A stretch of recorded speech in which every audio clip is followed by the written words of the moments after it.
Merriman and her entrepreneur husband, Sean, were living the American dream. We were able to travel, we had nice cars, we had a great marriage, happy family, and we were on track for forever.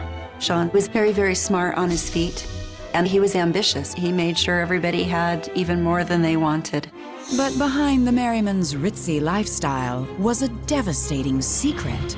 It was like a bomb in our family, in our life, in our marriage that was ticking away. And the truth would leave their world in shambles. Andrea's whole life fell apart. It was shocking to all of us. It was a huge story because of the devastating results it had on so many people's lives. When it comes to love and marriage, things aren't always as they seem. Andrea Merriman always knew that money couldn't buy happiness. I grew up in a very financially prosperous but down-to-earth family. And I remember as a teenager when my dad died unexpectedly in a plane crash, and I saw his Mercedes sitting in the driveway, and it hit me clearly, wow, this life really isn't about money, and you can't take it with you. But even though she wasn't focused on material things, Andrea was practical and wise beyond her 20 years when it came to love. I remember when I was a teenager making out a list of what I would want someday in my future husband. The three most important qualities for me would have been faith, their ability to provide for myself and my future family, and then how they treated me. So in the fall of 1988, when most of her female peers at Brigham Young University were chasing handsome athletes, Andrea was looking for a man with more enduring qualities. And she found them in a fellow student named Sean Merriman. Sean was a very, very nice, honest guy. And I realized the more I talked to him how very intelligent he was. He was kind of a student entrepreneur and started his own custom home stereo installation company and did very well. And he was generous with what he had. Like Andrea, Sean was a member of the Mormon Church, and she was instantly drawn to him. Sean was the first guy I dated that could do all those Hollywood romantic gestures and make them seem real, not cheesy. I thought he was the dream man that I'd been looking for. I was very excited for her. I thought they got along really well. It seemed Sean thought so too. And in the spring of 1989, after 6 months of dating, he proposed. And Andrea said yes. 3 months later, Sean and Andrea were wed at the Mormon Temple. Our wedding day was a great day. It was happy, it was full of hope and promise for the future. In April of 1990, the newlyweds packed up and moved to Denver, Colorado, where Sean would pursue a master's degree in business. When we got to Denver, he began his job as an investment banker and realized he didn't need an MBA to do that job. He worked for 3 months and made $50,000. Pretty soon, other companies were courting Sean and offering him signing bonuses of up to $80,000 to switch firms. I think that he appealed to employers because he was very smart and he was very sure of himself. Within a year, Sean was making a lot of money, and he was spending a lot too. Well, Sean brought expensive taste to our marriage. I think that in Sean's mind, he had missed out on some things in his childhood, whether it be financial or emotional. And I think it meant a lot to him to be able to finally have those things that he had dreamed of. I figured as long as our basic needs were met and we were, not having priorities that were too worldly or too messed up, then we were doing okay. But 20 years later, Andrea would learn the devastating truth about her husband's real priorities. And this revelation would shatter their picture-perfect family life. On March 18, 2009, Andrea was out running errands when her cell phone rang. It was her husband, Sean. Sean asked me what I was doing, and he said, I was hoping to spend time with you this morning. So I turned the car around and drove home and met him at our house. And when I walked into the room he was in, he was on the phone with someone. So I sat at the table and waited while he finished his conversation. When Sean hung up the phone, he turned to Andrea and revealed a devastating secret he'd been keeping from her for over a decade. I felt like I had been thrust in the biggest, blackest, deepest, darkest hole, and I didn't know how I was going to get out of it. I thought, this can't be really true. This can't be happening to this family. As soon as we heard about it, we knew this was going to be a huge story.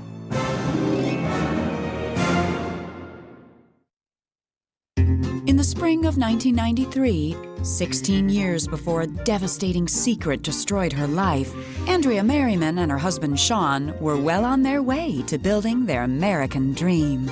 In April, we had our first child. So we moved to a custom-built home in a neighborhood where all the homes were on 1 to 3 acres. So it was kind of a dream come true. Sean's hard work was paying off, and Andrea was enjoying the benefits. As soon as she started having children, she stayed home, and that became her career. Andrea initially tried her hand at managing the family finances, but it soon became clear that money was Sean's territory. Sean brought in the money, and Sean paid all of the bills. I didn't know what obligations we had. We decided it just worked better for him to be in charge. Sean took care of most of the finances. I think that's what he did well. He made sure everybody had even more than they wanted. He provided for his kids very well. As the months went by, Sean's career seemed to skyrocket, and in the fall of 1993, he told Andrea about a big business decision he had made. So he told me that he had some clients who had asked him to leave the investment banking business and manage money privately for them. Sean opened his company, Market Street Advisors, in 1994. He built an office in the basement of the family home with a separate entrance he always kept locked. The very nature of Sean's business meant keeping his wife in the dark when it came to his work. We set up some ground rules that the basement was off limits to my children and I in the day, and that's how he was able to work and run his business. I never knew any specific details as to who his clients were or how much money they had invested. I am a great believer in privacy, and other people's money is not my business. Only once, shortly after starting his business, Sean confided in Andrea about a work-related concern. He had been puzzled and stressed for a few days. I could just tell something was bothering him. He was quiet. I asked him what was wrong, and he just said, "Oh, it's just something, I'll take care of it. I have a problem at work. I just need to figure out how to solve it." Sean explained to Andrea that the source of his stress was an accounting problem he had been struggling to resolve. And then a few days later, he came to me and said, "Oh, I'm so relieved. I figured out how to solve my accounting problem." And I thought, okay, everything will be fine. Over the next several years, Sean's income grew as steadily as his family. By 2005, Sean and Andrea were the parents of 4 children. And Sean had taken on a prestigious role of bishop at their church. When Sean became a bishop for our church, it was a big deal. You're only called to be a bishop if you're a very worthy member. Andrea was proud of her upstanding husband. In fact, the only contention between the two was Sean's increasingly ostentatious spending. Sean enjoyed buying all different kinds of things. Cars had always been a passion. He bought Ferraris, Porsches, all kinds of luxury cars. He bought art. Sean built a building behind our home that was almost 5,000 square feet. It was massive. He had his showroom, and it was a giant room that had all of his animal trophies from around the world. And it had art storage, it had everything, that he could possibly want. And it was more than a man cave, it was his man palace. Andrea had no choice but to accept Sean's expensive hobbies. It never even crossed her mind that behind her husband's insatiable appetite for luxury was a problem much more disturbing than overspending. When he started to cry, I realized, oh my gosh, I think this is real. It was like pulling a rug out from under her feet.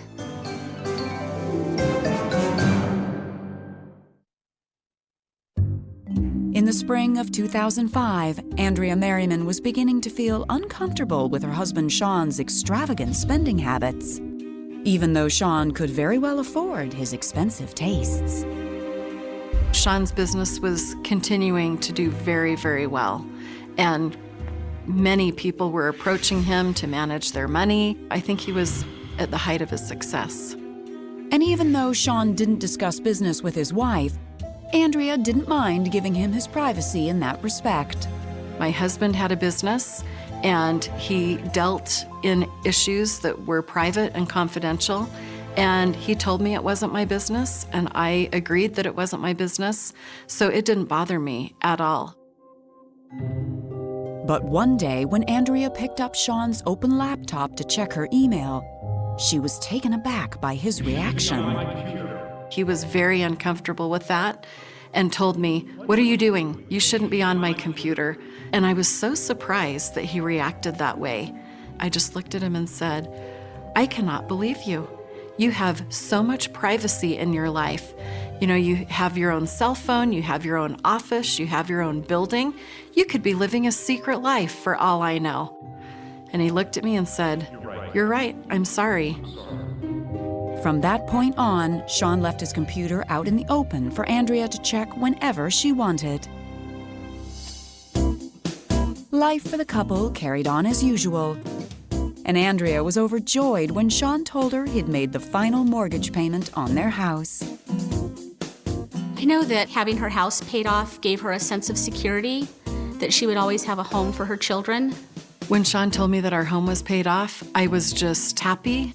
I had something that I'd wanted for a long time, and it represented security to me.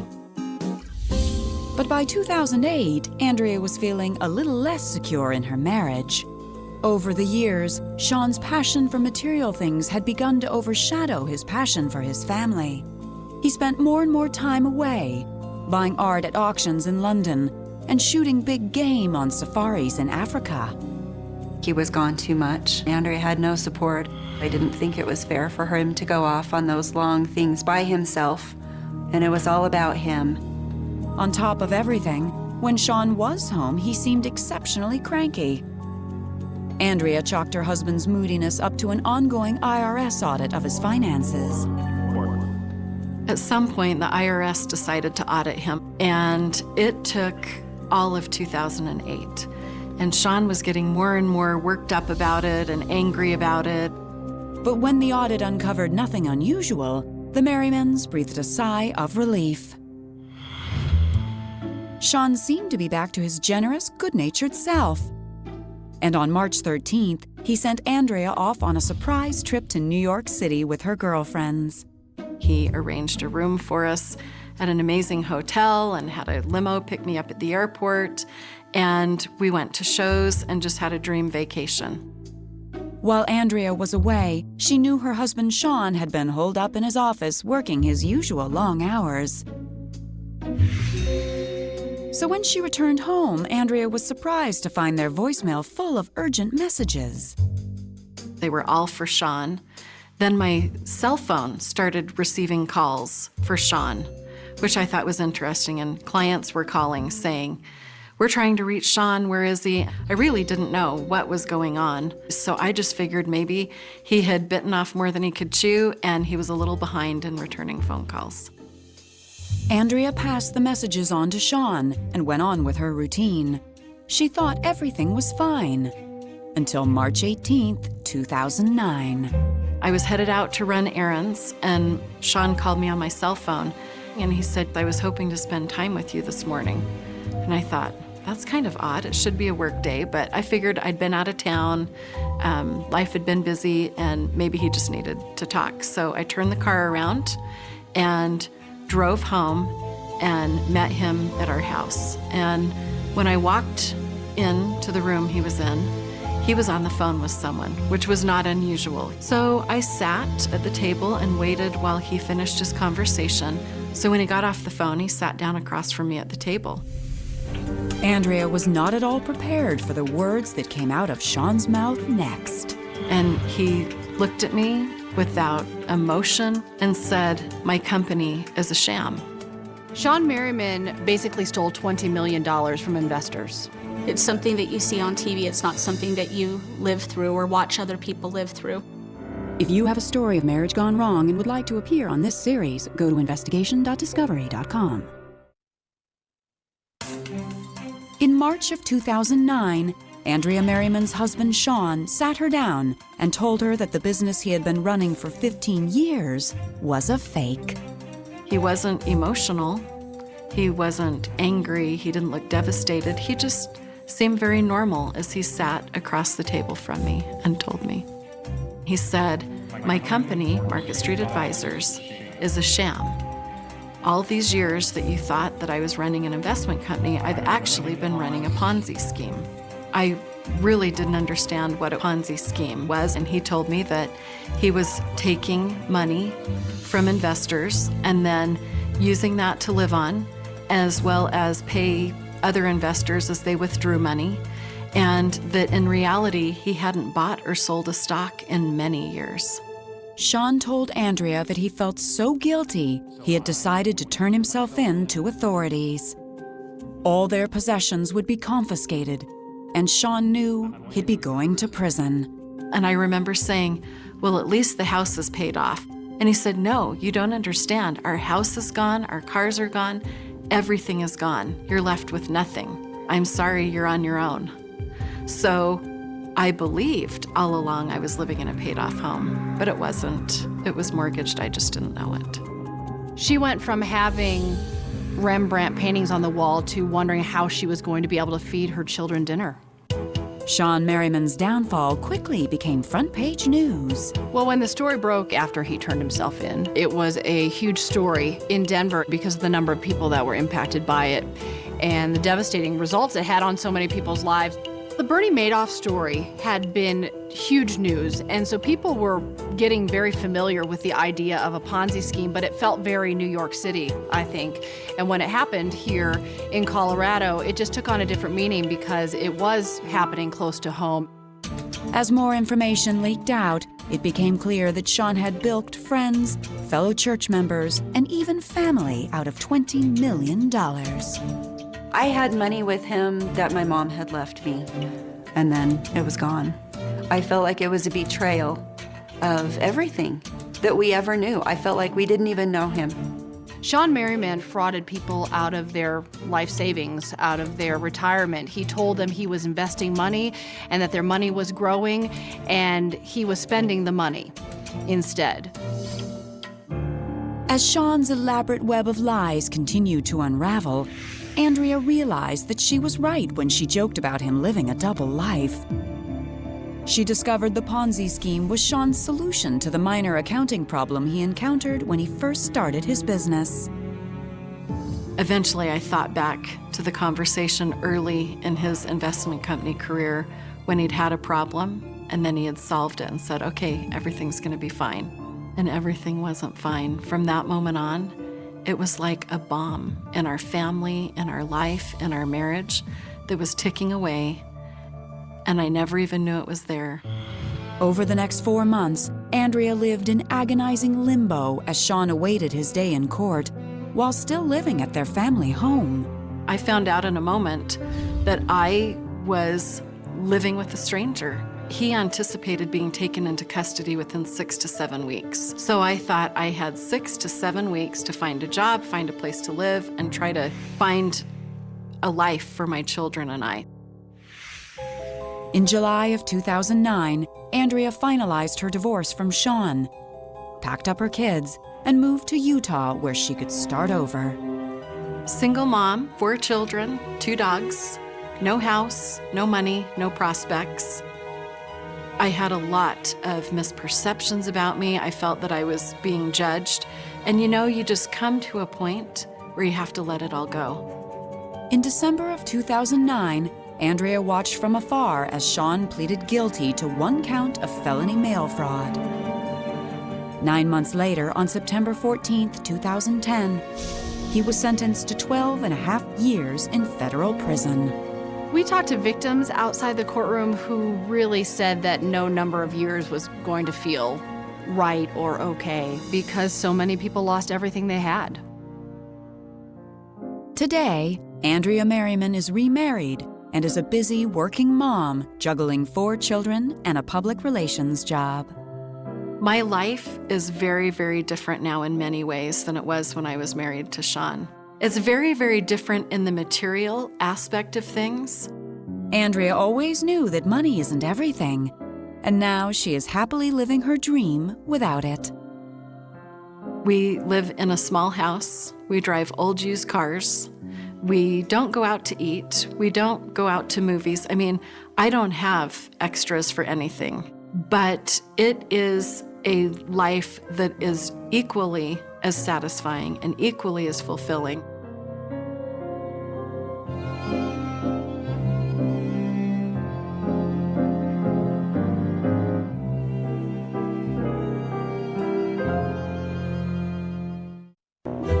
Even as a teenager, Crystal Harris had her whole life planned out, and her husband Sean completed that perfect picture.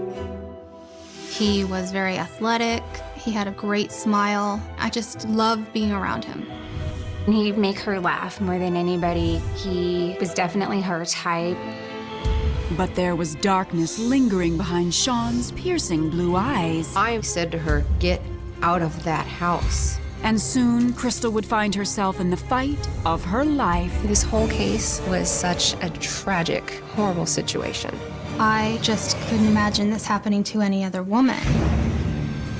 When it comes to love and marriage, things aren't always as they seem. It began as nothing more than a simple crush in the summer of 1993, while 20-year-old Crystal Harris was back home on her college break. My plan was to go back to the college that I was attending, finish up my last year, and then start on my career. I wasn't necessarily looking to find somebody to marry, but always looking to date. What I wasn't expecting was to just fall so completely head over heels in love. But that's exactly what happened. And it all started at the local Carlsbad, California restaurant where Crystal worked. I was a waitress and he was a busboy, and I saw him and he was very athletic. He had a great smile, tan. He was very funny. His name was Sean Harris, a 22-year-old college senior finishing his last year of school. Crystal was smitten. We had been flirting all summer, and a bunch of us after work one night were gonna go out. He was going, and so I was going, and we hit it off. From that moment on, I mean, we were together. He was fun to be around. Crystal was so excited about him. That fall, it took all Crystal had to tear herself away from her boyfriend and return to school. But after graduating with a finance degree in June 1994, Crystal moved back to Carlsbad and in with Sean. It was a huge step in life. It was exciting. Crystal quickly landed her dream job as a stockbroker, while Sean worked for his family's car dealership in San Diego. He had 2 degrees, a math degree and a computer science degree, but chose not to use them and just sold cars. In January 1996, Crystal and Sean made it official, exchanging vows in a beautiful reception hall in front of friends and family. It seemed like any young couple in love. They just seemed to have a lot of fun with each other. She seemed really happy. The wedding was beautiful, very romantic. I felt really happy and really satisfied. After returning from their honeymoon, the young newlyweds decided to focus on work until they were ready to start a family. Crystal's finance career soared, while Sean seemed content selling cars. But 2 years later, in the summer of 1998, it all came to a screeching halt. We had sold 1 car, so it necessitated me driving him to work. We had an agreed upon time to pick him up, and for several days, he was not anywhere near ready, and it was frustrating me. One day that June, while driving Sean to work, Crystal voiced her frustrations, and an argument quickly broke out. And he just reaches over and he hits me. It was back of his hand, and it was enough to bruise my skin. It just was shocking. I had never been hit in my life by a man. Realizing that she needed to put space between them immediately, Crystal dropped Sean off, not a word spoken, and headed to work. Once I got to the office, I went into business mode. So it was file a restraining order, file a police report, file for divorce, all of those things. So that's what I did. I just would never put up with being hit by my own husband. Sean was arrested and charged with spousal battery. He moved in with his family and was court-ordered to attend a 52-week anger management program.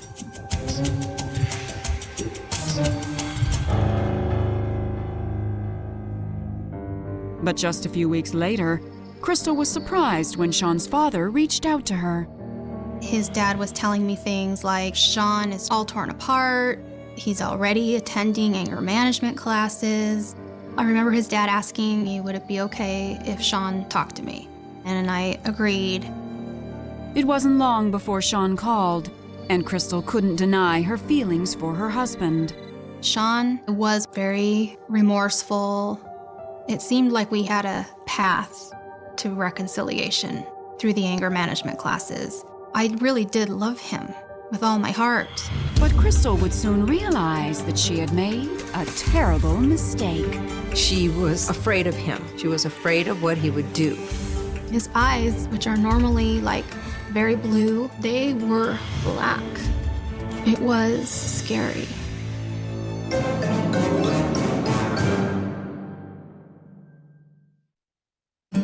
In the spring of 1998, a few months after Crystal Harris had her husband Sean arrested, the couple decided to give their marriage another try. I decided to forgive Sean because I saw him making an effort to change. We had something worth fighting for. He did say to me, that was the best thing that ever happened to me, going to anger management. And I thought, good, great. People do change. In October 2002, 4 years after Sean's arrest, the couple welcomed a baby boy into the world. Sean eagerly left his job selling cars and became a stay-at-home dad. Since I had a career that was built up over several years, it seemed feasible to have him be the one to stay home. And he wanted to do that. It wasn't long before the happy couple realized they were expecting again. But in April 2005, just a month before the birth of their second child, tragedy struck. Sean's father died from cancer. His father was the person that he cared most about on this earth. And it hit Sean hard, really hard. Even after their second son was born, Sean was unable to truly bond with the new baby. All he wanted to do was sleep. He played video games all night, every night, and then sleep all day. I felt like I had lost him, and we weren't a family anymore. As the months passed, Sean became more detached and distant. Crystal was at her wit's end, even threatening Sean with divorce. But that only made Sean angry. Our arguments would just escalate, and he was starting to say things like, really, you want to start? You want to start? You want to go at it? Let's go. By the winter of 2006, Sean and Crystal were arguing incessantly, and the fights were turning ugly. He grabbed a basket full of all my watches, my bracelets, and just like stomped it all. He would just get destructive and terrorizing. Then, in the summer of 2007, another fight became downright vicious. He proceeded to start to lead me around by the back of my neck. He started to push me around. I realized that, this was getting physical and I didn't want it to. That's when he started to fill up these huge, big gulp-sized cups with water and just start throwing them all over my bedroom, all over the bed. all over me. It was horrible. It was just off the charts for no reason. I called 911 and the police came out and Sean left before they got here. Sean was gone for several days, and when he returned home, he was cold as ice. And he told me, I'm sick of you calling the police. I'm sick of you threatening divorce. If you do it again, I'm gonna kill you. And he was like dead serious. I remember being thrown into a state of shock. It was like the first time in my life I felt truly powerless. Desperate to cope with her situation, Crystal decided to do things a little differently. I just thought, what if you're just really nice to him? I mean, how can somebody be mean to you if you're just really nice to them? I started going to church. I just reached this point where I was out of options. On March 22, 2008, the day before Easter, Crystal invited Sean to her church with the kids for a holiday celebration. But right away, Crystal could see it was a mistake. Because he so reluctantly came, he was a stick in the mud the whole day. By the time they got into the car, the two were already fighting, and Sean's ugly behavior went into overdrive. And he put his finger right here in that tender part of your throat and started pushing. And it hurt really bad, and I couldn't breathe. The boys were crying, and I was crying. I was so mad at myself for letting it get to the point where they saw something like that happen. Crystal knew she was in a desperate situation. I couldn't see how leaving could work long term. Even if he was arrested, I visualized him out immediately. I was trying to think about survival. How do I stay alive? I decided that my best hope would be to buy a gun, then get a restraining order. And then when he violated the restraining order, I had some protection. There's a 10-day waiting period in the state of California to get a gun. So at this point, all I could do was wait. Crystal anxiously began counting down the days until she realized she already had one tool that could prove more powerful than a weapon. I was like, what? I couldn't fathom that it had come to that point. I'll be damned if this is going to happen to me and I do not have proof.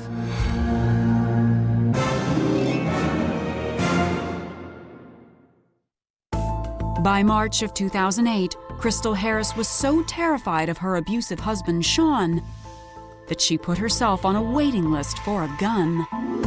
He threatened me with my life. He had hit me in front of my children. I 100% expected him to violate the restraining order, and in that case, I needed my gun. There's a 10-day waiting period, so at this point, all I could do was wait. But the next morning, when Sean cornered Crystal once again, she devised a more effective plan. He started with the death threat again. I just remember thinking it would be nice if I could get these death threats on tape. Crystal found an old cassette recorder and hid it in a drawer near her bathroom. She knew it was just a matter of time before Sean accosted her again. And sure enough, the following Friday, Sean followed Crystal into their bedroom. He said that he wanted to have sex. And I said, no, we've been fighting all week. And I'm like, the kids are right upstairs. The answer is no. But Sean wouldn't take no for an answer. And he suddenly grabbed Crystal. I just kept telling him no. He kept saying, this is not up for negotiation. And when I realized that nothing I said mattered, I remembered that I had that tape recorder. So I kind of thought to myself, like, I'll be damned if this is going to happen to me and I do not have proof. Crystal begged Sean to let her use the bathroom. Finally, after a long time, he relented. And I went and I used the bathroom. And when I came out, I opened that drawer and I hit record. The recorder picked up everything as Sean attacked his own wife.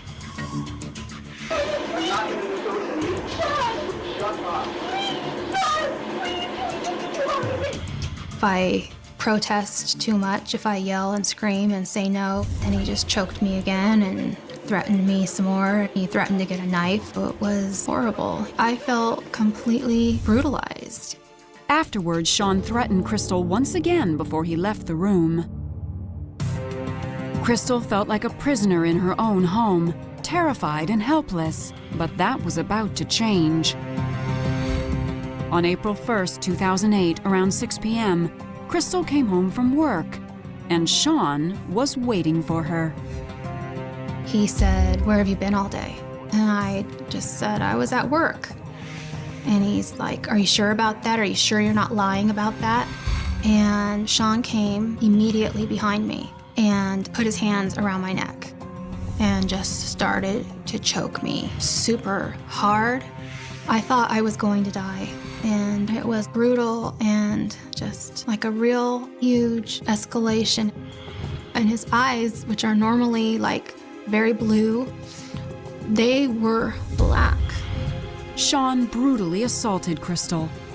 And after it was over, Crystal realized she had to get out. I thought, I'm going to die if I stay here one more minute. I'm not going to survive another attack by him. Once the kids were safe in bed and Sean started playing his video games, Crystal made her move. I grabbed my cell phone and I walked out the front door.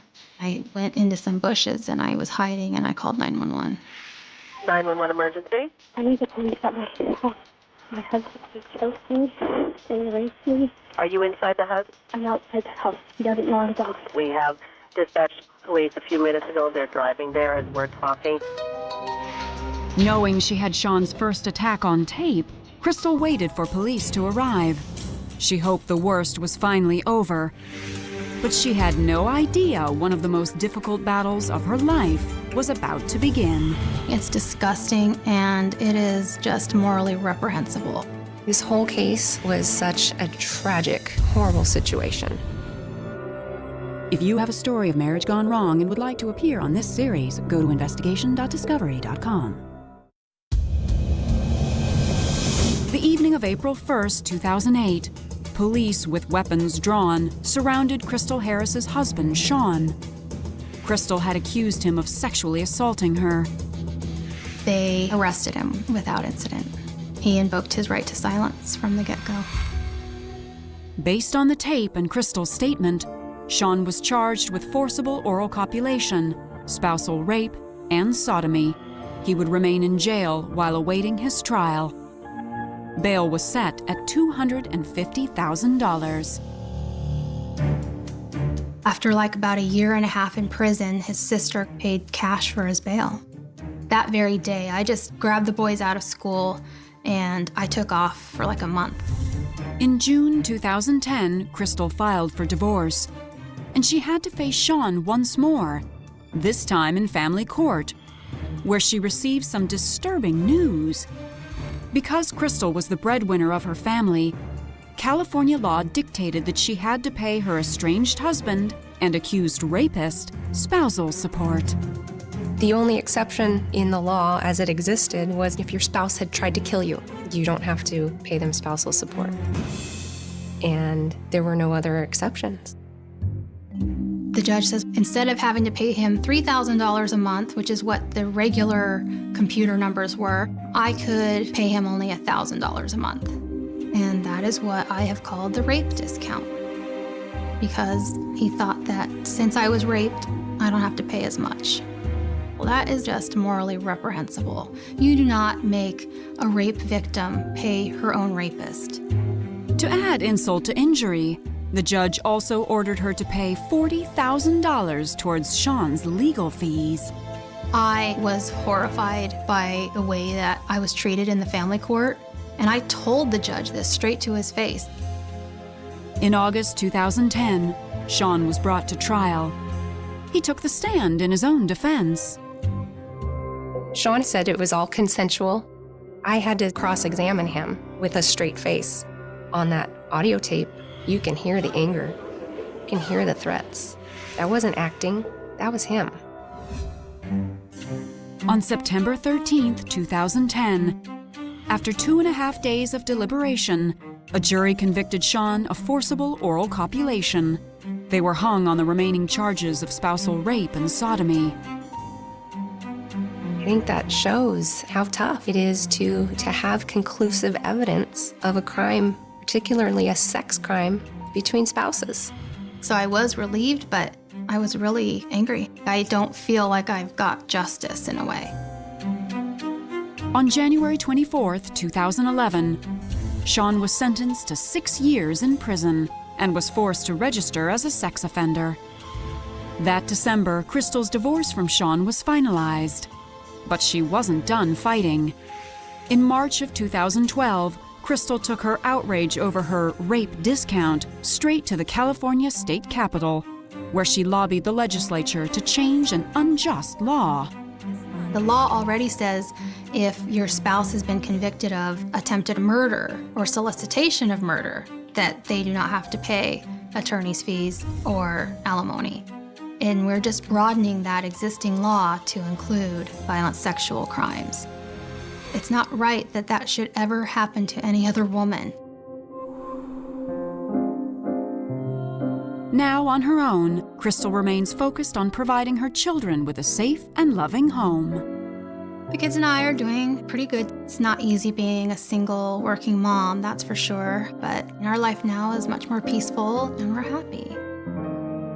To this day, Crystal and her family wonder why Sean turned on her like he did.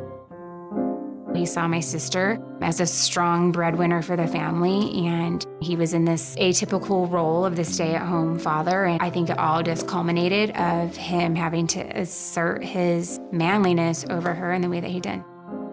I don't know what happened to him, but whatever happened to him, that's his doing, and we have to just soldier on the best way we know how, the boys and me, and do the best we can with what we have, and that's what we're gonna do.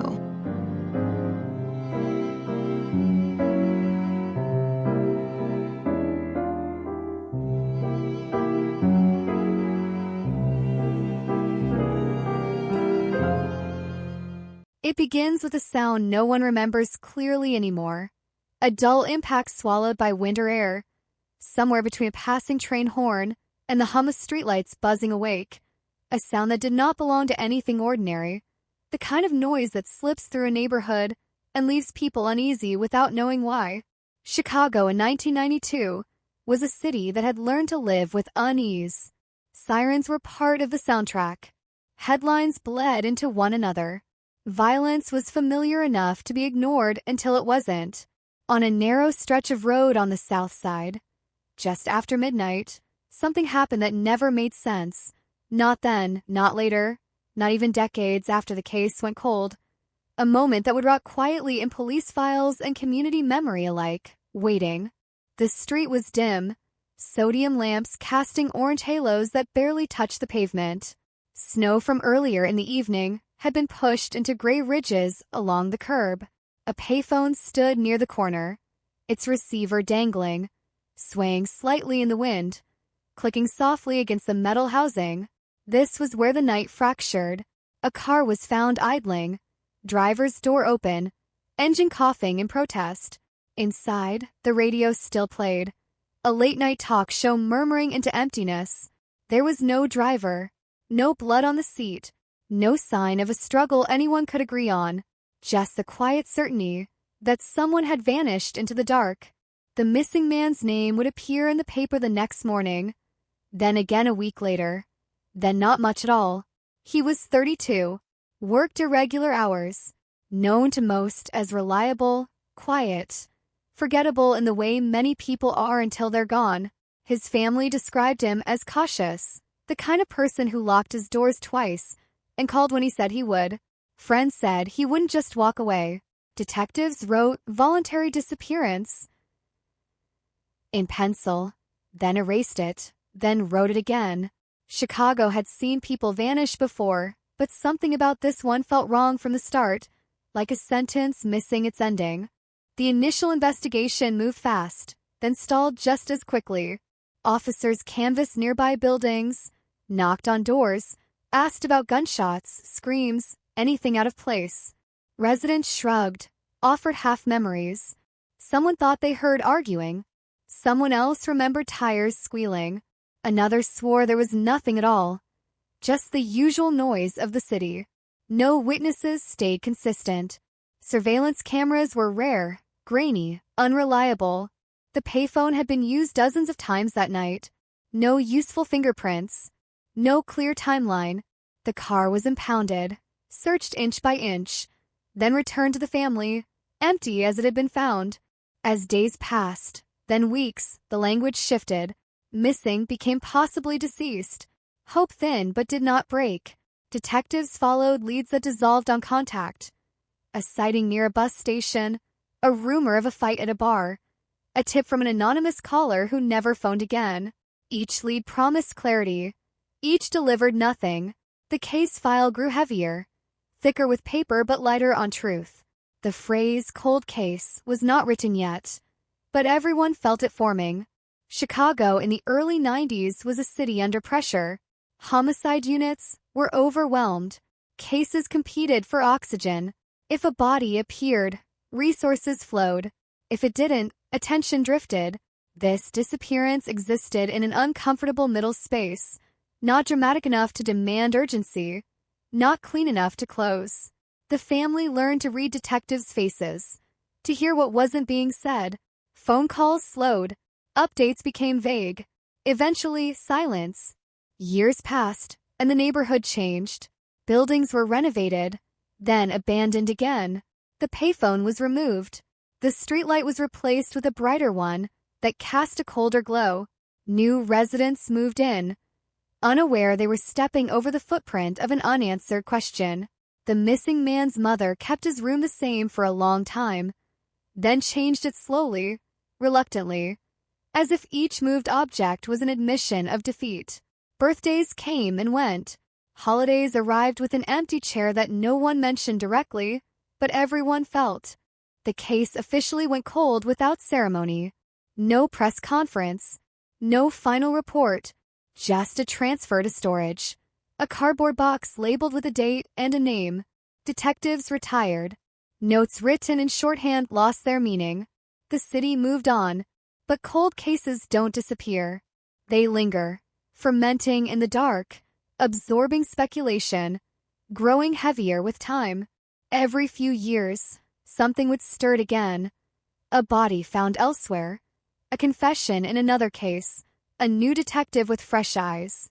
Each time, hope flared briefly, then dimmed. Rumors filled the vacuum where answers should have been. Some said it was a robbery gone wrong, the kind that left no witnesses because there was no witness left alive. Others whispered about gangs, about mistaken identity, about a debt no one knew existed until it was paid in silence. One theory suggested he staged his own disappearance, a clean break from a life no one else understood. That theory never sat right. It didn't explain the car. It didn't explain the radio still playing. It didn't explain why no trace of him ever surfaced. Not a bank transaction. Not a social security hit. Not a rumor solid enough to chase. Detectives who glanced at the file years later noticed what others had missed or dismissed. Small inconsistencies. A timestamp that didn't align. A statement taken too late at night, too casually. A patrol log that placed an officer nearby who never mentioned seeing the car. None of it was enough. Cold cases are built from fragments that refuse to become whole. Puzzles missing pieces you're not even sure ever existed. The community carried the story in pieces too. Parents warned their children not to linger near that stretch of road, though they couldn't say why. Local papers occasionally ran retrospectives, lists of the city's unsolved mysteries, his name appearing midway down, a paragraph long, easily skipped. Chicago 1992 cold case remains unsolved. The headline would read, "A familiar sting softened by repetition." People stopped expecting an ending. Time did what time always does. It blurred edges. Witnesses forgot details or convinced themselves they'd never known them. Evidence degraded. Memories became stories, then rumors, then faded entirely. And yet, somewhere beneath the layers of neglect and resignation, the truth stayed put, unchanged, patient. Cold cases don't need momentum. They need coincidence. They need accident. They need one moment that doesn't belong, one unexpected disruption that cracks the seal. No one in 1992 could have imagined how this story would surface again or from where. Not from a tip line, not from a confession letter, not from a deathbed admission, whispered too late to matter. It would come from something mundane, something so routine it barely registered at first, an interaction so ordinary it blended into thousands of others, unnoticed, uncelebrated. That is the cruelty of cold cases. The answers often hide in plain sight, waiting for the world to stumble over them by chance. For decades, the disappearance existed as a question mark in the city's history, a footnote to louder tragedies. But questions have weight. They press on the people who carry them. Detectives who remembered the case would admit, quietly, that it bothered them, that something about it never fit, that they wondered if they'd missed the obvious. The family learned to live with not knowing, a skill no one wants but many are forced to master. The street itself absorbed the secret, holding it under layers of asphalt and snow and time. Chicago kept breathing. The file stayed closed. The case stayed cold. And somewhere out there, whether in memory or reality, the truth waited, untouched by years, unaffected by disbelief, ready to surface when no one was looking, when the city least expected it, when a routine moment would suddenly, violently collide with a past that refused to stay buried. By the mid-90s, the file was already gathering dust, but the city never truly forgot. Chicago doesn't forget its dead or its missing. It just learns how to step around them. New detectives flip through old binders during slow nights, scanning names like they were reading gravestones. This case always slowed them down. A man vanished without violence anyone could prove, without witnesses anyone could trust, without a body anyone could bury. It gnawed at the edges of logic. Most disappearances follow patterns. This one resisted all of them. The neighborhood had its own version of the story by then. People spoke of that corner the way they spoke of bad weather, with resignation. Something happened there, they'd say, never specifying what. Kids who'd been toddlers in 1992 grew up hearing fragments, warnings delivered without context. Don't stop your car there late at night. Don't linger by the curb. Don't trust the quiet. None of it came from official sources. It came from memory passed hand to hand, altered slightly each time, but always carrying the same undertone, unfinished business. Inside the police department, the case lived on as a frustration more than a priority. Budget cuts reshaped units. Veterans retired. New recruits arrived with no connection to the past. The missing man's name appeared on lists circulated once a year. Cold cases eligible for review if time allowed. Time rarely allowed. Chicago had too many fresh wounds. Too many bodies that demanded immediate answers. Cold cases were for later. Later stretched into decades. Evidence lockers don't age well. Boxes warp. Labels fade. Paper yellows. When the file was reopened for review in the early 2000s, it felt fragile, like handling something that could crumble if touched too aggressively. Reports contradicted one another in small but important ways. A patrol officer's notes didn't match dispatch records. A witness statement was summarized rather than transcribed, stripping it of tone, of hesitation, of the pauses where truth often hides. It wasn't misconduct, not exactly. It was haste, fatigue, the quiet damage of working too many cases at once. One detail kept resurfacing, irritating in its persistence. The car, found idling, door open, radio on. It suggested interruption, a moment cut short. People don't leave cars like that, unless something pulls them away fast. Fear, surprise, authority. Detectives debated it endlessly. Was he flagged down? Forced to stop? Did he know the person who approached him? Or did he step out voluntarily, thinking it was nothing? Every theory bent around that open door, trying to explain it, failing. There were other oddities too. The position of the car suggested it hadn't been parked casually. It was angled, slightly off, as if pulled over rather than stopped intentionally. Tire tracks were inconclusive, muddled by snowplows and passing traffic. The ignition showed no sign of tampering. Nothing screamed violence, but nothing whispered safety either. It was a limbo scene, suspended between crime and coincidence. The family kept pushing, quietly at first, then louder when quiet got them nowhere. They wrote letters, requested meetings, asked for timelines that never materialized. Each interaction with law enforcement became a careful dance between hope and disappointment. Detectives changed. Promises reset. "We're looking into it" became a familiar refrain, worn thin by repetition. The family learned which questions not to ask, which answers not to expect.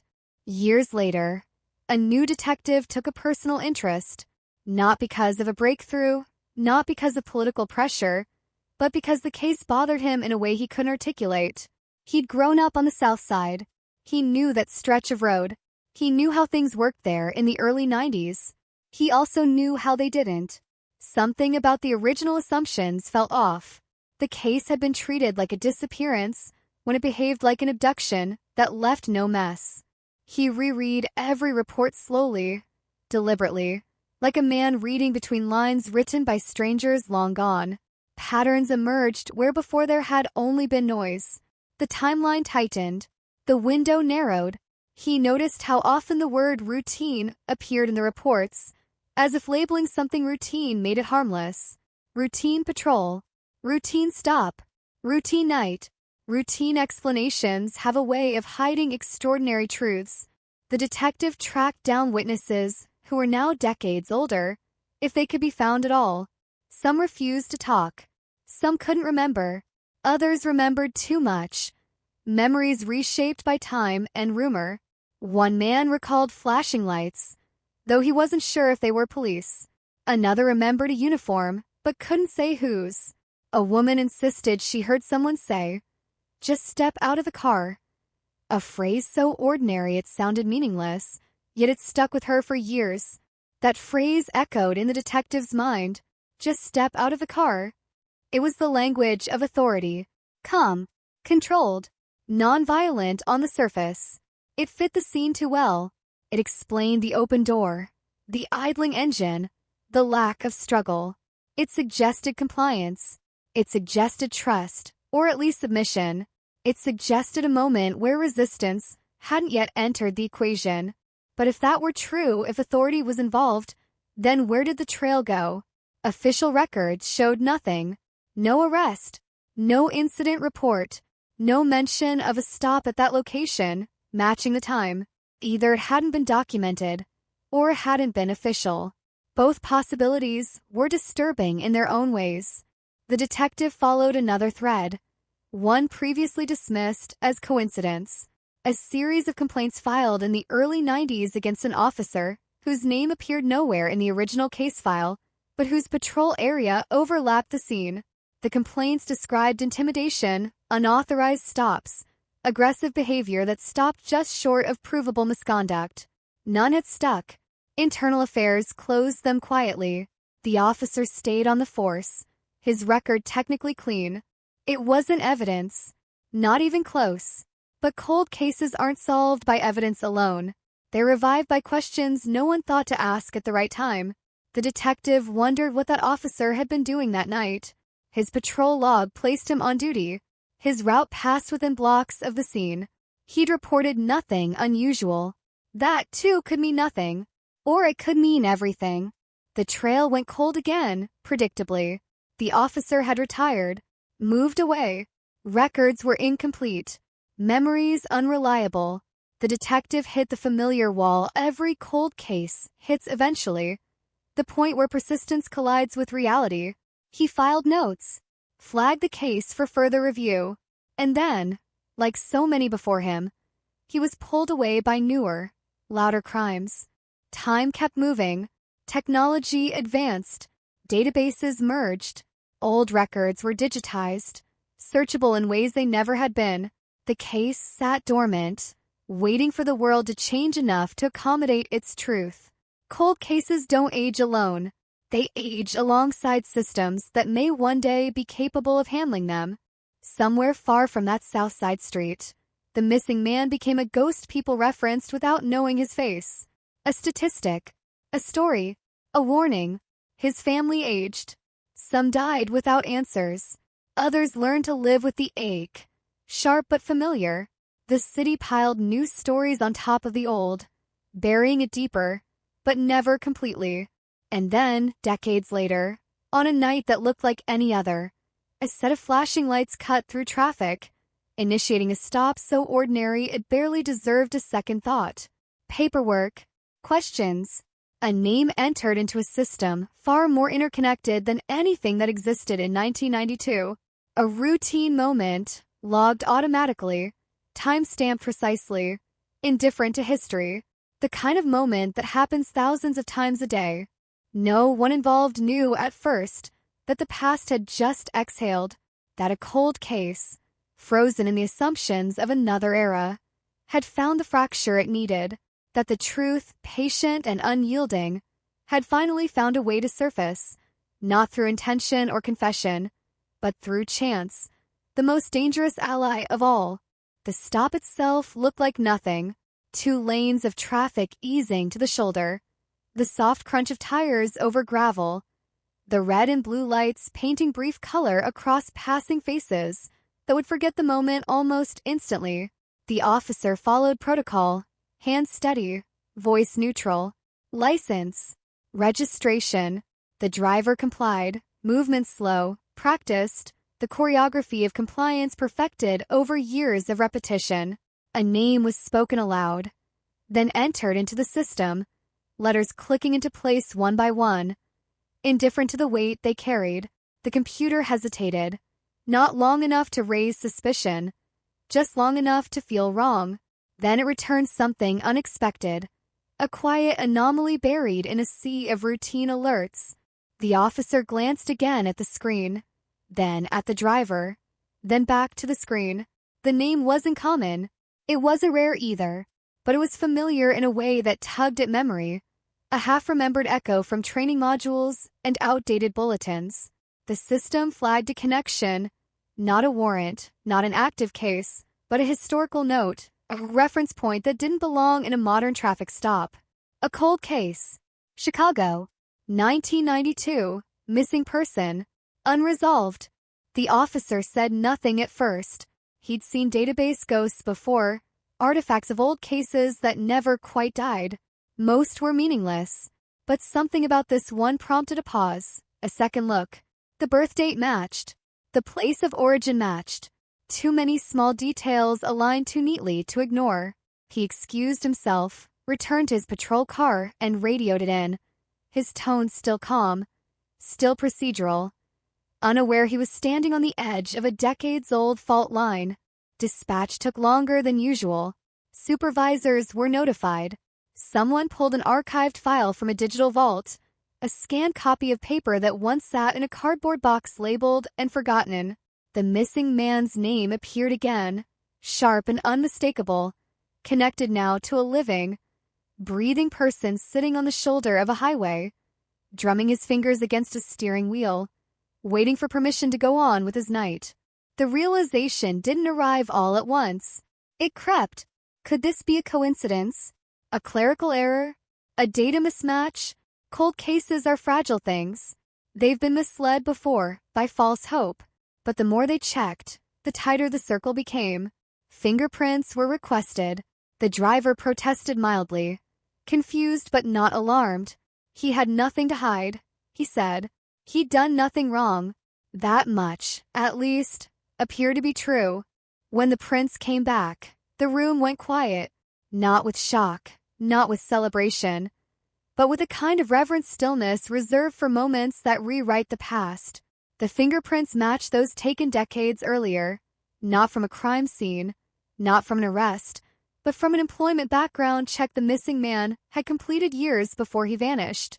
There was no room left for coincidence. The man pulled over on the side of the road was, impossibly, connected to the one who disappeared in 1992. The question shifted instantly from where is he to how. How does a man vanish from one life and appear seamlessly inside another? How does someone erase themselves so completely that even a city as watchful and unforgiving as Chicago loses the thread? Investigators approached carefully, aware that cold cases are as much about patience as they are about pressure. They invited the driver in for questioning, framing it as clarification. He agreed, still unaware of the storm gathering around him. In the interview room, under lights that never soften, the story began to form, slowly, reluctantly. The man spoke of leaving Chicago in the early 90s, of starting over elsewhere, of choosing silence as a form of survival. He denied involvement in any crime, denied knowledge of why his name would be attached to a missing person case. His answers were measured, rehearsed, like lines delivered many times before to an audience of one. But rehearsed stories often fray at the edges when pressed. Investigators listened more than they spoke. They noticed what he avoided. They noticed how he described his past without anchoring it to specifics. Dates blurred. Locations shifted. Names were scarce.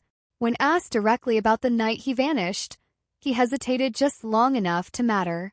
His eyes flicked away. His breathing changed. The silence stretched.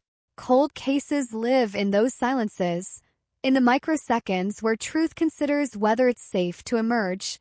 He eventually offered an explanation, one that had sustained him for decades. He said he'd been threatened, said he'd been forced to leave, that disappearing was the only way to stay alive. He spoke of fear, of power wielded casually by someone who knew the system well enough to bend it. He never said the word police. He didn't have to. The implication hung there, heavy and dangerous. Investigators exchanged glances. The old complaints, the unauthorized stops, the language witnesses remembered. Just step out of the car. The pieces began to align, not cleanly, not comfortably, but convincingly enough to demand a deeper look. If his story was true, then the 1992 case wasn't just a disappearance. It was something darker. Something institutional, something that had survived by hiding behind routine. They pulled the retired officer's file again, this time with purpose. Patterns that once seemed inconclusive now stood out starkly. Stops that weren't logged properly. Interactions that ended abruptly. Complaints that described fear rather than injury. Intimidation rather than assault. Nothing criminal on its own. Everything suspicious in aggregate. The night in question showed a gap in the officer's activity, a window unaccounted for, explained away at the time as administrative delay. Confronting the past is never clean. The retired officer was contacted, interviewed, his demeanor polite, dismissive. He denied everything, said he remembered nothing unusual about that night, about that man, about that street. He'd answered similar questions before, he said, and they'd gone nowhere. He was right. For years, they had. But now the missing man was no longer missing. He was sitting in an interview room, breathing, aging, undeniable. The city felt the tremor as news leaked. Not headlines yet. Just murmurs among those who knew how to listen. A cold case stirred. A disappearance reclassified. Journalists began asking questions. Families of other missing persons watched closely. Hope and dread wrestling in their chests. If this truth had waited decades to surface, what else was buried, waiting for the right accident to bring it up? The missing man's family was notified with care that still couldn't soften the blow. He was alive. He had been alive all this time. Relief crashed into anger, into grief, into confusion. Answers created new wounds even as they closed old ones. Decades of mourning collided with the reality of a man who chose, or was forced, to disappear. There was no script for that kind of reunion, no precedent that made it easier. Investigators pressed on, aware that time was both ally and enemy now. Evidence from 1992 couldn't be recovered, but testimony could be weighed. Patterns could be established. Truth could be approached, if not fully proven. The missing man's account was documented, cross-referenced, challenged gently but persistently. He spoke of fear that never left him, of nights spent looking over his shoulder, of a routine stop that turned into a threat so absolute it erased his former life. Whether the full truth would ever be legally confirmed remained uncertain. Cold cases don't always end with convictions. Sometimes they end with understanding, with acknowledgement, with a narrative that finally fits the facts. But one thing was undeniable now. The disappearance was no longer a question mark. It was a wound reopened, a story reclaimed from silence. A routine traffic stop had done what decades of investigation could not. It had forced the past into the present, stripped of context, raw and unavoidable. The city would have to reckon with it, with what it meant about authority, about trust, about the quiet ways lives can be altered forever. And as the cold case warmed under scrutiny, one truth settled in, heavy and unsettling. Some mysteries survive not because they are unsolvable, but because the world wasn't ready to see what they revealed. Once the story escaped the confines of interview rooms and internal memos, it began to change shape. Cold cases always do when exposed to light. What had been a single disappearance now unfolded into a broader question about power, fear, and the cost of silence. Newsrooms dug through archives, pulling yellowed clippings and half-forgotten reports, assembling timelines that felt uncomfortably incomplete. The headline traveled fast, but the details lagged behind, and in that gap, speculation thrived. Investigators moved carefully, aware that every step forward carried consequences far beyond one case. Reopening a 1992 cold case wasn't just about finding truth. It was about challenging assumptions that had been allowed to harden over decades. They reviewed internal affairs records with new eyes, no longer dismissing patterns as coincidence. Complaints once deemed unsubstantiated were recontextualized, seen now as early warnings rather than noise. Each file added weight, not enough to convict, but enough to disturb. The missing man, no longer missing in the strict sense, struggled under the sudden attention. He had spent years perfecting invisibility, living within carefully constructed boundaries, avoiding anything that might attract scrutiny. Now his past was being pulled apart by strangers. He answered questions because he had to, because he'd been waiting, perhaps unconsciously, for this moment to arrive. But each answer cost him. He spoke of fear that calcified into habit, of a life built around avoiding notice, of the exhaustion that comes from carrying a secret no one else knows exists. His account of that night remained consistent in its core, even as details surfaced slowly, cautiously. He described being pulled over by flashing lights that looked official enough to obey. He described a voice calm and authoritative, instructions delivered without urgency. Step out of the car, hands where I can see them. Nothing overtly threatening, nothing that would later look criminal on paper. Just a promise implied rather than spoken. He said he was told that if he didn't disappear, if he didn't leave and stay gone, consequences would follow. Consequences that didn't need explanation. Investigators questioned the plausibility of such a threat. Knowing how easily fear can reshape memory, they tested his story against what little evidence remained. The timeline fit. The behavior fit. The absence of violence fit. It explained why no one saw a struggle, why the car was left running, why there were no gunshots, no blood, no witnesses willing to swear to anything concrete. It explained the silence. Silence can be enforced without force. The retired officer maintained his denial. He appeared composed, practiced, a man who had answered difficult questions before. His version of events was simple. Nothing happened. He followed protocol. He remembered nothing unusual. Investigators noted how often he used the word routine, as if repetition could turn it into a shield. Routine stops, routine patrol, routine night. But routine, when misused, can hide extraordinary harm. Without physical evidence, the case hovered in a legal gray zone. Prosecutors weighed options carefully. Statutes of limitation loomed. The absence of a clear crime complicated everything. Coercion without documentation is hard to prove decades later. The missing man hadn't been assaulted, at least not in a way that left marks. He hadn't been detained officially. The threat existed in memory and implication, not in ink or recording. Cold cases often and not with a bang, but with a realization of how fragile truth becomes over time. Public reaction fractured along familiar lines. Some saw the story as proof of systemic abuse, a reminder of how easily authority can be weaponized. Others questioned the missing man's choices, asking why he hadn't come forward sooner, why he'd allowed his family to grieve for decades. The question betrayed a misunderstanding of fear's longevity. Fear doesn't fade when the threat leaves. It settles into the nervous system, becomes a way of navigating the world. The family found themselves in an impossible position. They had mourned him. They had built lives around absence. Now they were asked to reconcile that grief with the knowledge that he had lived elsewhere, under another name, carrying a secret they never knew. Reunion was tentative, fragile, marked by long pauses and unsaid words. Love remained, but it was threaded with pain.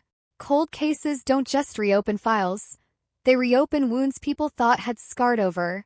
Journalists pressed for a clean ending, a villain, a resolution that fit neatly into a headline. But the truth resisted simplification. It lived in the spaces between intent and outcome, between what could be proven and what could only be understood. Investigators continued to gather testimony, building a narrative strong enough to stand even if it never reached a courtroom. Acknowledgement, they believed, mattered, even without conviction. The department issued statements careful in their language, neither admitting wrongdoing nor dismissing the allegations outright. Reviews were promised. Policies were referenced. The past was framed as a different era, governed by different standards. For many, that explanation rang hollow. The cold case had exposed something uncomfortable, that systems designed to protect could also intimidate, and that the line between routine and abuse could be dangerously thin. As the story unfolded, other voices emerged. Individuals who had experienced similar encounters in the same era came forward, hesitant but encouraged by the renewed scrutiny. Their stories echoed familiar themes: unlogged stops, vague threats, an understanding that resistance would only make things worse. Each account added texture, context, credibility. Together, they formed a pattern that no single complaint ever had. The cold case was no longer just about one man. It had become a mirror, reflecting a period in the city's history many preferred not to examine too closely. It forced a reckoning not only with what happened, but with what was allowed to happen, with what was dismissed as routine because acknowledging it would have required action. In the end, resolution arrived in fragments rather than closure. The missing man reclaimed his name, if not his lost years. The family gained answers, if not peace. The city gained a reminder that truth can surface in the most ordinary ways, that even decades-old silence can be broken by chance. The routine traffic stop that reignited the case faded back into the background of daily life, replaced by new stops, new names, new data points. But for those who knew the story, the word routine would never sound the same again. It would carry an echo, a reminder of how easily lives can be altered in moments that leave no visible trace, how cold cases are not always about what we cannot find, but about what we were trained not to see. As the investigation pressed forward, the atmosphere around the case thickened, heavy with expectation and unease. Cold cases rarely move in straight lines, and this one was no exception. Each step toward clarity seemed to reveal another shadow, another unanswered question that refused to stay buried. The truth, once disturbed, did not rise cleanly to the surface. It surfaced in pieces, jagged and uncomfortable, demanding to be handled with care. Internal reviews expanded quietly at first. Supervisors combed through decades-old patrol maps, shift schedules, and handwritten logs, trying to reconstruct a night long erased by routine and time. Gaps appeared where explanations had once sufficed. A missed radio check-in, a patrol route that didn't align with recorded mileage. Alone, each anomaly meant little. Together, they suggested intention. Not proof, but pressure, the kind that bends narratives over time. The retired officer remained steadfast in his denial, but the tone of his responses shifted. Where once there was casual dismissal, now there was defensiveness, a careful parsing of words. He insisted that memory fades, that accusations grow sharper with age, that hindsight manufactures patterns that never existed. Investigators listened, aware of how memory can serve both truth and self-preservation. They compared his statements against those of the missing man, noting where they overlapped and where they diverged. Silence, again, became the loudest evidence. The missing man struggled under the weight of being visible. His story was scrutinized, doubted, debated. He was asked to account for every year, every move, every choice he'd made while the case sat dormant. He explained the mechanics of disappearance with an honesty that surprised even him. New names, cash jobs, no credit, no official records beyond what was absolutely necessary. A life lived just outside the reach of systems designed to track and categorize. Survival, he said, had required constant vigilance, a willingness to accept invisibility as safety. Psychologists consulted by investigators recognized the patterns immediately. Prolonged fear can produce obedience that lasts far beyond the original threat. The man's decision to stay gone, to let himself be mourned rather than risk retribution, fit a known profile. It didn't make his choice easy to accept, but it made it understandable. Cold cases often hinge not on dramatic acts of violence, but on quieter forms of control. The public debate intensified. Talk radio dissected the story in real time, callers splitting along predictable lines. Some demanded accountability, calling for charges regardless of age or technicality. Others warned against rewriting history based on unproven allegations. The phrase cold case took on new meaning, no longer just a label for an unsolved mystery, but a symbol of delayed reckoning. Every argument circled the same uncomfortable truth. Time had diluted the possibility of justice even as it clarified the narrative. Behind the scenes, prosecutors faced an impossible calculus. They weighed testimony against statutes, patterns against proof. They considered the likelihood of conviction, the risk of failure, the cost of reopening wounds without delivering closure. Cold cases force legal systems to confront their own limitations. Not every truth fits neatly into a charge. Not every harm can be addressed with a verdict. The family's experience evolved from shock to exhaustion. Media requests piled up. Strangers offered opinions about their grief, their anger, their forgiveness. They navigated reunion cautiously, discovering that love can coexist with resentment. That understanding doesn't erase pain. Decades of absence had shaped them, and the return of the missing man did not undo that shaping. It added complexity to it. As more individuals came forward with similar stories, investigators documented them meticulously. Each account reinforced the sense that what happened in 1992 was not an isolated incident, but part of a broader pattern of intimidation that thrived in ambiguity. The absence of formal complaints at the time was reframed not as evidence of innocence, but as evidence of fear. Silence, once again, was reinterpreted. The department announced policy reviews and training reforms, careful to frame them as progress rather than admission. Officials spoke of transparency, of lessons learned. For some, it felt like too little, too late.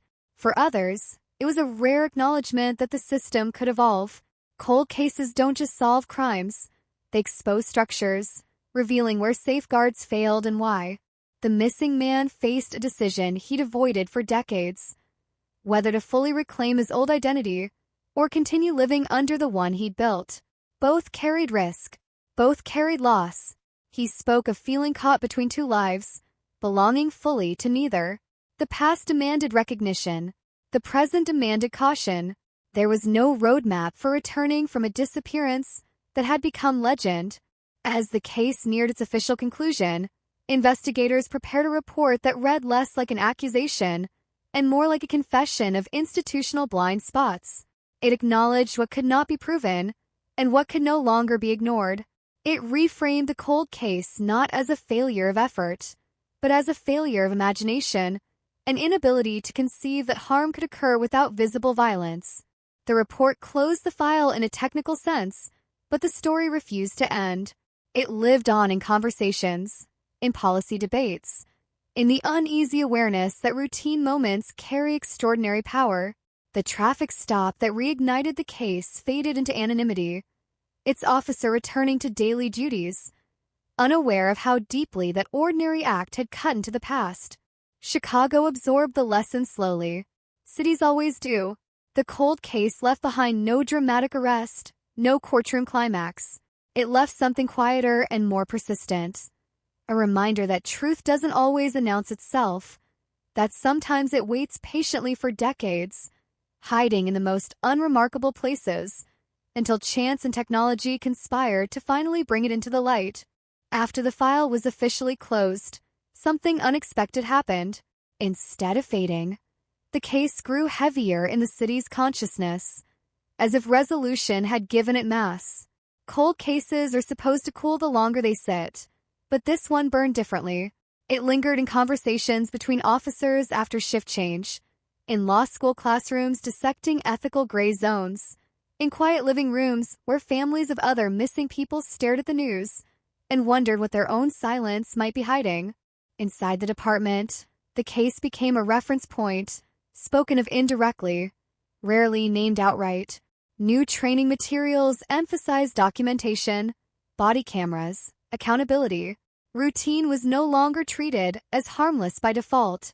Supervisors reminded officers that routine was precisely where mistakes and abuses thrived. The irony was not lost on those who understood how long it had taken for that lesson to arrive. The missing man, now publicly identified, attempted to step into a life that had moved on without him. He walked streets that felt familiar and foreign at the same time. Buildings he remembered were gone, replaced by glass and steel. Others remained, unchanged enough to trigger sudden flashes of memory. Trauma works that way. It hides until something ordinary pulls it into the open. He described feeling as though time had folded in on itself, the night of his disappearance pressing against the present with uncomfortable force. Therapists who worked with him noted the depth of his hypervigilance. Even now, with the story exposed and the officer retired, he reacted to sirens, to flashing lights, to any interaction that carried even a hint of authority. Fear had rewritten his nervous system. It didn't matter that the threat was no longer tangible. The body doesn't forget what the mind understands away. Cold cases don't just freeze facts. They freeze people. The retired officer faded from public view, but scrutiny followed him quietly.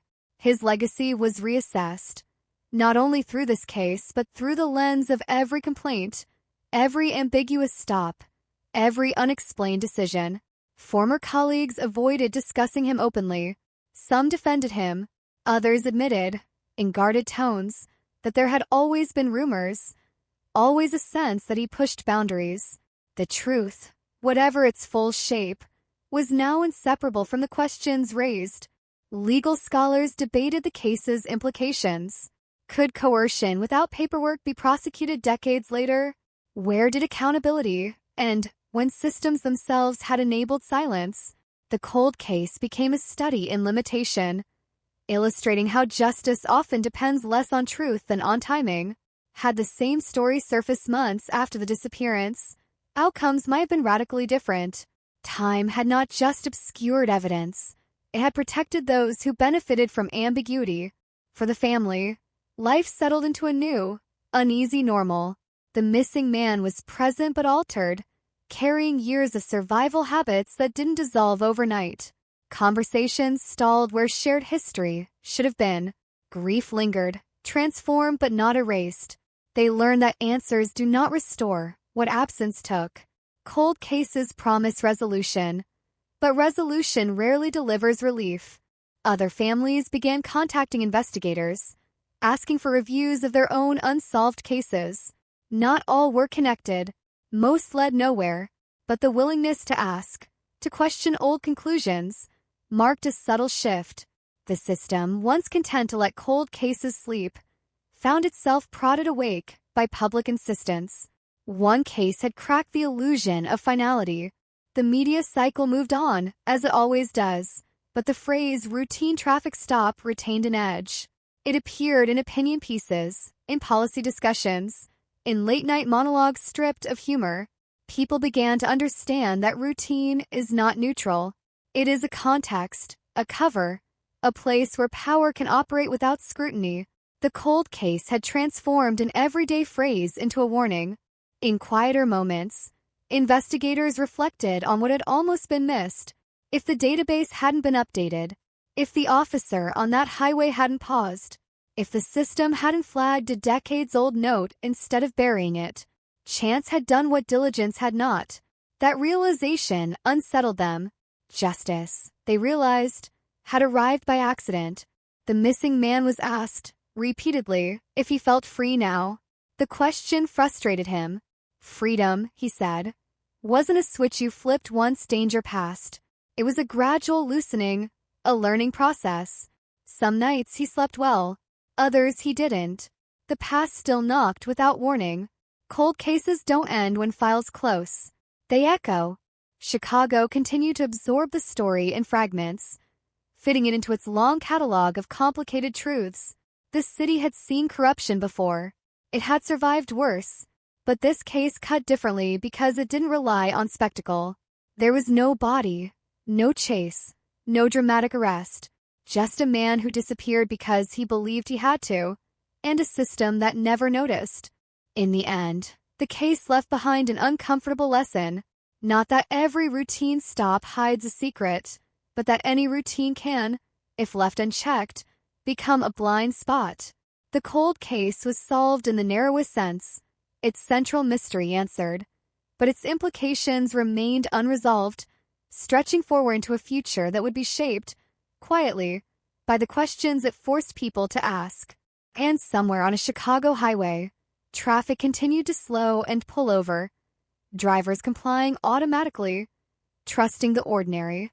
The city watched itself more closely now, aware that sometimes the most dangerous moments are the ones that look exactly like nothing at all.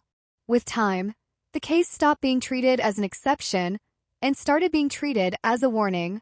Inside precincts, the story circulated the way urban legends do, altered slightly with each retelling but always landing on the same uneasy conclusion. Nothing about it had looked criminal when it happened. That realization unsettled officers more than any accusation ever could. It meant the line between duty and damage had been crossed without alarms, without resistance, without witnesses brave enough or able enough to stop it. Policy changes followed, quietly reshaping daily procedure. More documentation, more oversight, more reminders that authority only exists when it can be accounted for. Body cameras became standard, their presence justified by countless arguments, but always haunted by this case in particular. Had a camera existed that night in 1992, there would be no mystery. There would be no decades-long silence. There would be no family learning the truth too late to reclaim what was lost. The cold case became proof of what happens when moments go unrecorded. The missing man watched these changes from the outside, both grateful and resentful. Grateful that his story might prevent someone else from vanishing into fear. Resentful that such safeguards arrived only after his life had been fractured. He spoke rarely in public now, choosing silence not out of fear this time, but out of exhaustion. Every interview asked him to relive the same moment, to compress decades of survival into soundbites. Trauma does not shrink to fit a headline. When he did speak, he avoided anger. That surprised people. They expected rage, demands, accusations. Instead, he described something colder, resignation. He talked about the moment he realized no one was coming to fix what had happened. The moment he understood that survival meant disappearance. That clarity, he said, had been more frightening than the threat itself. It stripped away the illusion that systems would intervene automatically. It forced him to act alone. Community forums debated the case late into the night. Some attendees shared personal stories of stops that left them shaken, but unable to explain why. Others admitted they'd always trusted authority without question. and now weren't sure how to reconcile that trust with what they'd learned. The cold case didn't provide answers so much as it introduced doubt, a subtle erosion of certainty that lingered long after meetings ended. Historians contextualize the case within its era. Early 90s policing, aggressive tactics justified by rising crime, a culture that rewarded results over reflection. None of it excused what happened, but it explained how it could. Cold cases thrive in such environments, not because no one cares, but because caring competes with urgency, with fear, with institutional momentum. The system moves forward, even when it leaves people behind. The retired officer's name became a footnote in these discussions, never fully centered, never fully absolved. Without charges, without a trial, he existed in a state of unresolved implication. Some argued that was unfair. Others argued it was inevitable. Cold cases rarely deliver clean villains. They deliver ambiguity, forcing societies to sit with discomfort rather than resolution. For investigators who had worked the file, the case left a permanent mark. It changed how they approached unsolved disappearances, how quickly they dismissed the absence of violence as benign. They learned to ask different questions. Not just what happened, but what might have been implied. Not just who acted, but who benefited from silence. The cold case had rewired their instincts. The family marked anniversaries differently now. The date of disappearance no longer carried the same weight as the date the truth surfaced. Two timelines ran parallel in their memory. The life they lived without him, and the life he lived without them. Bridging those timelines proved harder than anyone expected. Love existed, but it had to navigate years of separation shaped by fear and misunderstanding. There was no reunion scene dramatic enough to resolve that. As the years passed, the case was cited less frequently in news articles and more often in policy papers, training manuals, academic studies. It transitioned from story to lesson. That transformation was its own kind of justice, though not the kind that satisfies. Cold cases don't always end with punishment. Sometimes they end with prevention, with awareness hard-earned and reluctantly applied. The missing man eventually moved again, choosing a quieter place, farther from the city that held both his origin and his disappearance. Distance helped, but it didn't erase the past. He understood now that his story would follow him, detached from his control, interpreted by strangers. He accepted that as the price of truth finally being told, Chicago carried on, as cities do, absorbing the lesson without announcing it. Traffic stops continued, radios crackled, lights flashed, but something subtle had shifted. Officers hesitated an extra second. Drivers paid closer attention. Routine acquired weight. The cold case, once a forgotten file in a storage room, had reshaped behavior in ways no verdict ever could. It proved that even when justice arrives late and incomplete, it can still alter the present. And in that alteration, however quiet, the past finally made itself impossible to ignore. Long after the headlines stopped printing, the case continued its quiet work, reshaping how people remembered the past and how they navigated the present. Cold cases have a way of refusing finality. They settle into the background, influencing decisions without announcing themselves. In Chicago, the story lingered like a low-frequency hum, felt more than heard, altering the emotional geometry of everyday encounters between citizens and authority. The missing man found that time did not restore what fear had taken, but it did offer perspective. He began to understand his disappearance not just as an act of survival, but as a fracture that spread outward, touching lives he never intended to harm. That realization weighed on him. Guilt joined fear as a constant companion, quieter but more persistent. He had stayed alive, but at a cost paid by others. Cold cases create victims in layers, some visible, some not.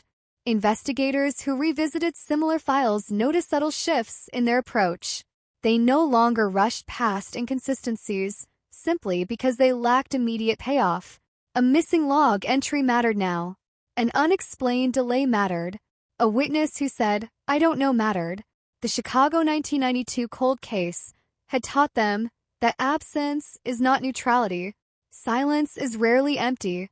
Younger officers, who had been children when the disappearance occurred, absorbed the lesson differently. For them, the case was history, something studied rather than lived. Yet it influenced them all the same. They learned that professionalism is not defined solely by adherence to procedure, but by an awareness of how procedure can be misused. Routine, they were told, is only safe when it is transparent. The city's relationship with its own memory grew more complicated. Monuments honor the dead, plaques commemorate victories.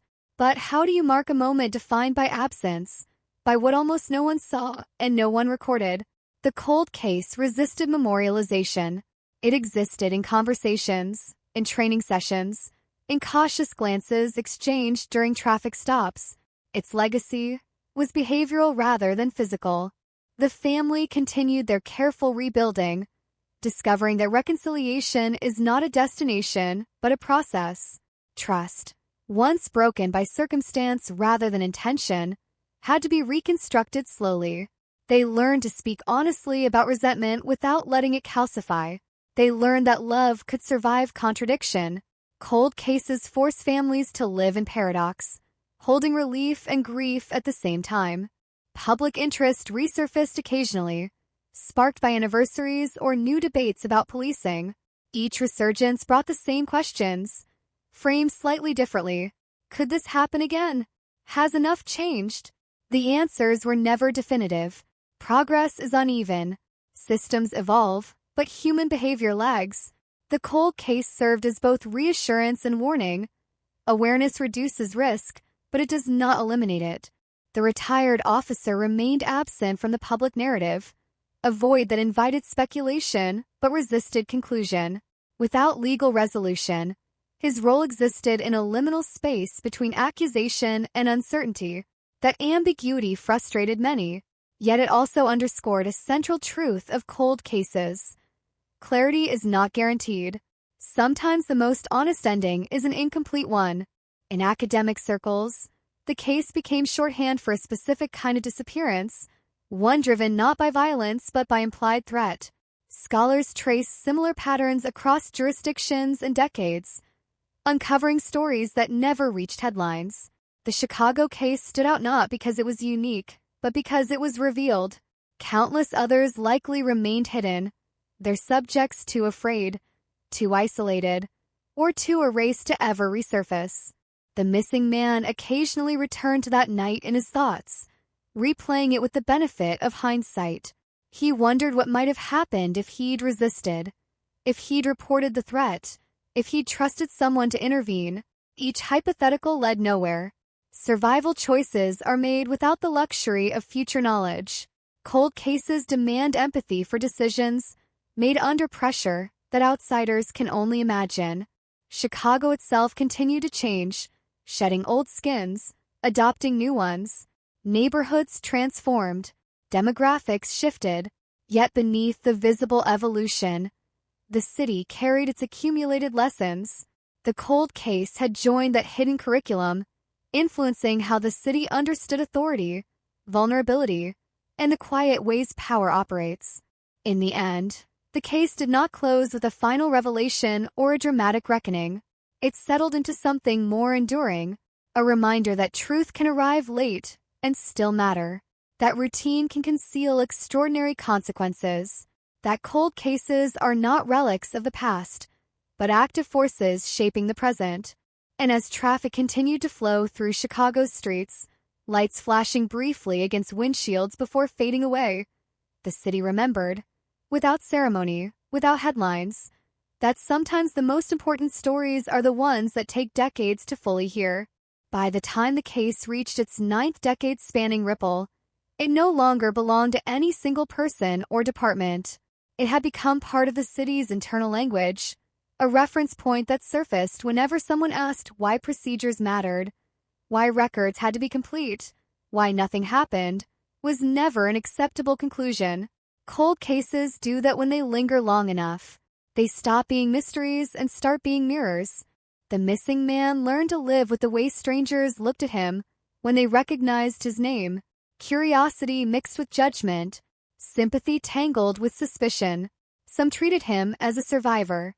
Others treated him as an enigma they felt entitled to solve. He stopped correcting people. He understood that once a cold case enters public consciousness, ownership dissolves. The story no longer belonged to him alone. It belonged to interpretation. He returned to Chicago only rarely now. When he did, the city felt heavier than memory suggested. Every familiar corner carried a shadow of what might have been.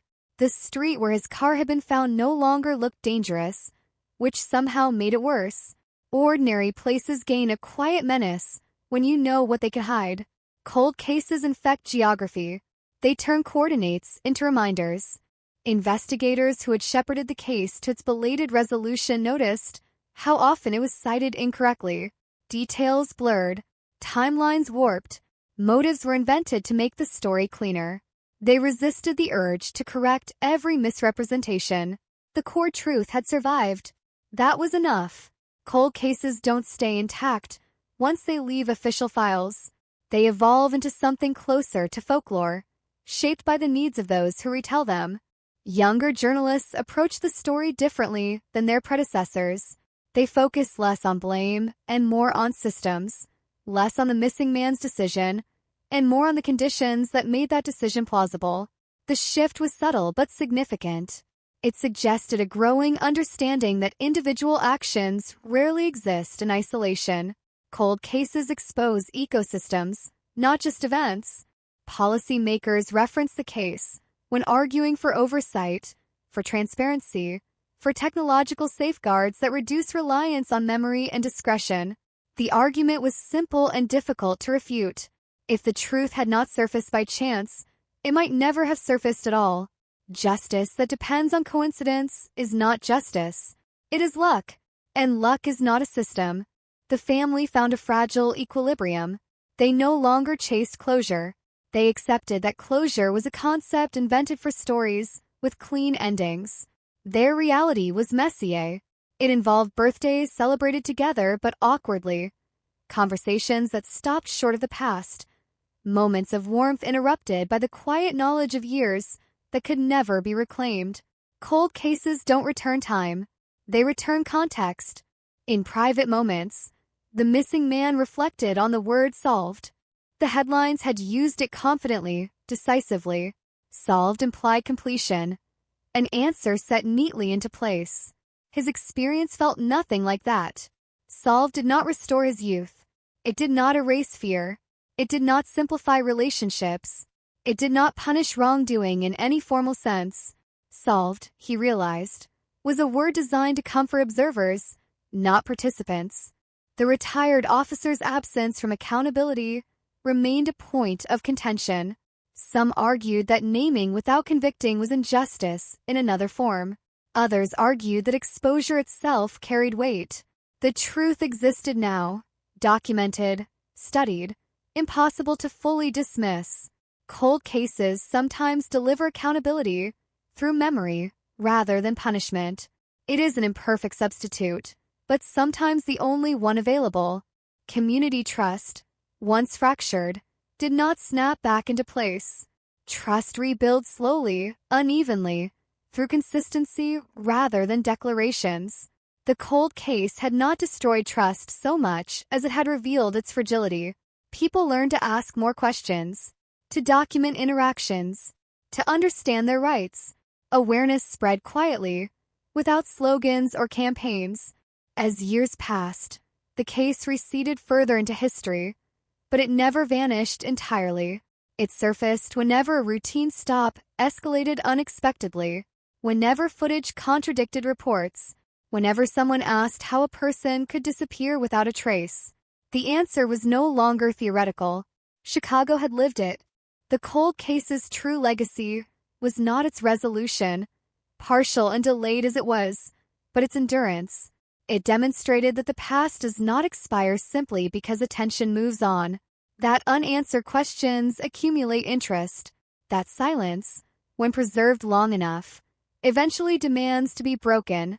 And somewhere in the city's vast archive of stories, between crimes that ended violently and those that never ended at all, the Chicago 1992 cold case remained what it had always been at its core, a reminder that truth can survive decades of neglect, waiting patiently for the smallest disruption to bring it back into the light.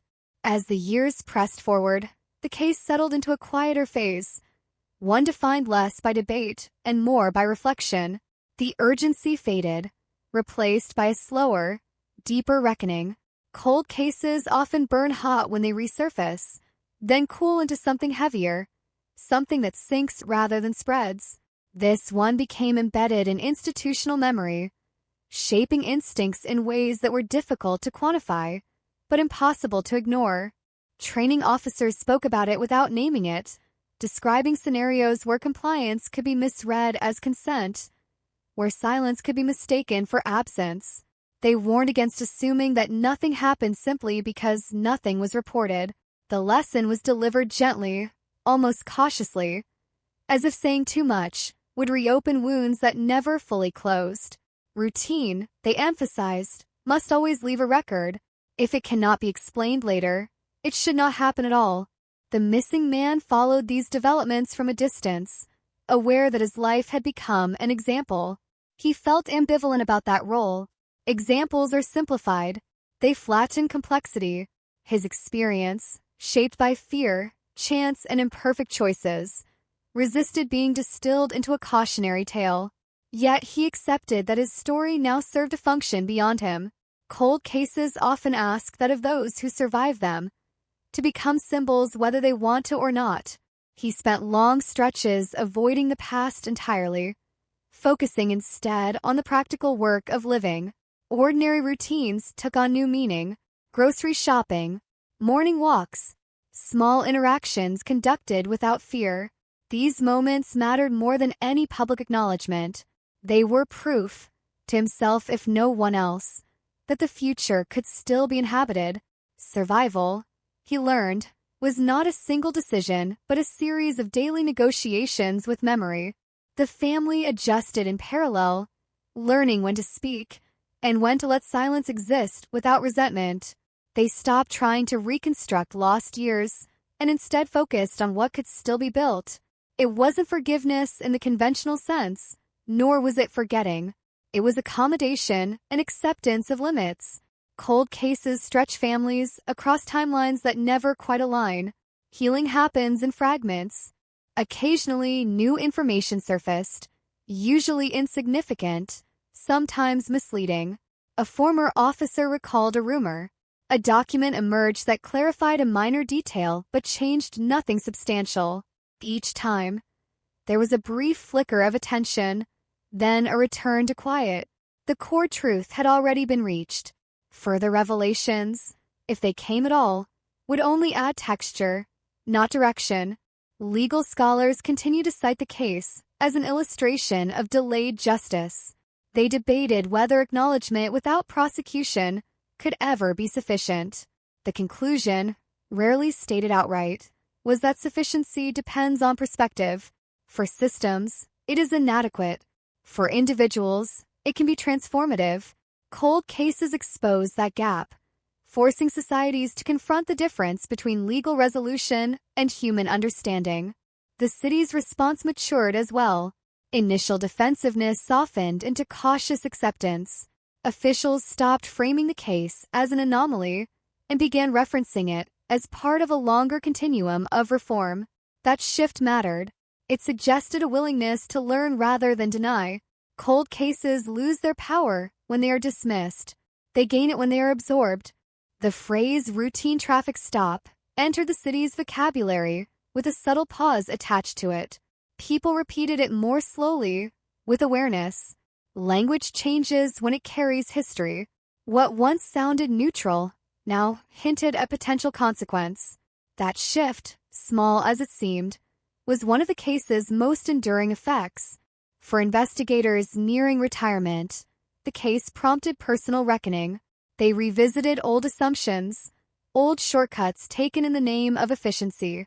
Some admitted, privately, that they might have done the same thing at the time, dismissed the same gaps, trusted the same routines. That admission carried weight. It acknowledged that the problem was not a single actor, but a culture that allowed ambiguity to stand in for explanation. The cold case, in this phase of its afterlife, became less about what happened in 1992 and more about what might happen next. It served as a quiet check on confidence, a reminder that certainty should be earned, not assumed. It lived on not as a scandal, but as a caution embedded in practice. And while the city moved forward, layering new stories over old ones, the case remained available, ready to resurface whenever complacency threatened to take hold. Cold cases are patient. They do not demand constant attention. They wait for the moment when their lesson is needed again, when the ordinary risks becoming invisible, when routine begins to feel too safe. In that waiting, the Chicago 1992 cold case continued to do what it had always done best: insist, without raising its voice, that the past is never as finished as we want it to be. The final stage of the story arrived not with sirens or headlines, but with a quiet sense of weight settling into place. No announcement marked it. No single moment signaled that the case had truly ended. Instead, it closed the way cold cases often do. Gradually, almost imperceptibly, as the questions stopped multiplying and the silence began to feel different, less sharp, less demanding. The file was archived again, this time with an addendum thicker than the original report. Margins filled with explanations that had once been missing, timelines corrected, assumptions crossed out, replaced by statements that admitted uncertainty where certainty had once been claimed. It was not a victory document. It read more like a confession, written by an institution learning how to speak honestly to itself. The man at the center of it all stood at a distance from this paperwork, knowing it existed but refusing to let it define his days. He had learned that closure, when it comes at all, rarely feels cinematic. It doesn't resolve tension so much as redistribute it. The fear that once dominated his thoughts had softened into vigilance, a quieter companion that no longer shouted, but never fully left. He still drove carefully, still noticed police lights in his mirrors with a flicker of instinctive dread. Trauma does not disappear when truth emerges. It reorganizes itself. The cold case had given him validation, but it had not returned what was lost. Time remained gone. Youth remained unrecoverable. What changed was the meaning attached to that absence. It was no longer his burden alone. In the neighborhoods touched by the case, stories continued to circulate, altered slightly with each retelling. Some details blurred, others sharpened. That was inevitable. Cold cases become folklore when they linger long enough, their facts competing with the emotions they provoke. Yet beneath the variations, the core remained intact. A routine moment, trusted by default, had concealed something extraordinary. Younger residents heard the story secondhand and struggled to imagine a time before body cameras, before digital records, before constant documentation. The idea that someone could vanish into ambiguity felt implausible to them. That disbelief was, in its own way, a sign of progress. It meant systems had changed enough to make the past seem unreal. For those who remembered 1992 clearly, the case remained a reference point, a quiet marker dividing eras. Before, when trust was automatic. After, when it had to be earned. Cold cases redraw those boundaries. They force communities to admit that what felt safe was sometimes only unexamined. The officers involved faded into obscurity, their names rarely spoken now, not because they were forgiven, and not because they were forgotten, but because the story no longer needed villains to function. The truth was larger than individual blame. It lived in procedures, in unchecked authority, in the confidence that nothing would ever be questioned later. That confidence had been dismantled, slowly, reluctantly, but permanently. The phrase solved remained controversial. Some insisted the case could never truly be solved without formal charges. Others argued that understanding was enough. The debate itself became part of the legacy. Cold cases challenge the definition of resolution. They ask whether justice is an outcome, a process, or simply the refusal to look away once doubt appears. In the end, what lingered most was not anger, but awareness. A subtle shift in how ordinary moments were perceived. A traffic stop no longer existed as a blank space in memory. It carried history. It carried possibility. It demanded attention. The Chicago 1992 cold case settled into that space, not screaming for remembrance, not begging for judgment, but waiting, like all unresolved truths, to remind anyone willing to listen that routine is never just routine, that silence can hide entire lives, and that even decades later, the past retains the power to surface, steady and undeniable, asking only to be acknowledged. Long after the case stopped appearing in reports and lectures, it continued its quieter work in places that were harder to measure. It surfaced in hesitation, in second thoughts, in moments when someone chose to document instead of dismiss, to ask one more question instead of moving on.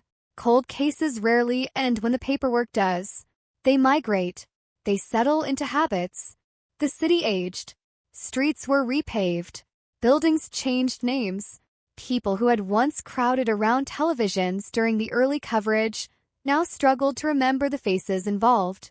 Memory thinned, as it always does. But certain phrases endured, floating just beneath the surface of civic consciousness, ready to reappear when circumstances aligned. Routine traffic stop. Unaccounted hours. Missing with no record. Words like these do not expire easily. The man whose disappearance had ignited it all noticed this persistence in unexpected ways. A stranger once recognized his name on a mailing list and paused, searching his face, unsure whether to speak. Another time, a journalist reached out, years too late, hoping for a quote that would neatly summarize survival. He declined both. He had learned that not every echo deserved a response.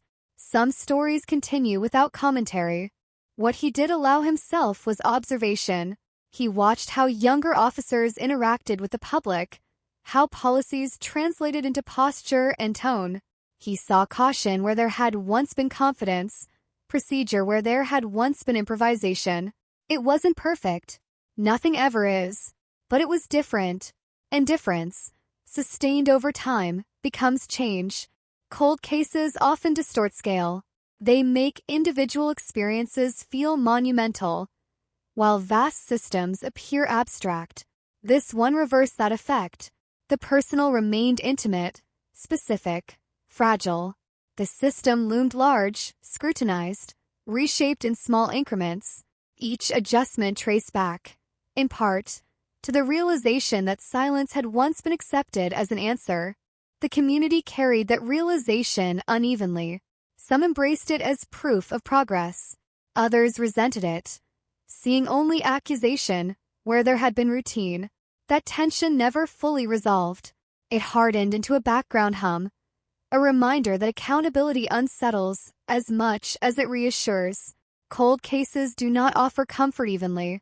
They redistribute it.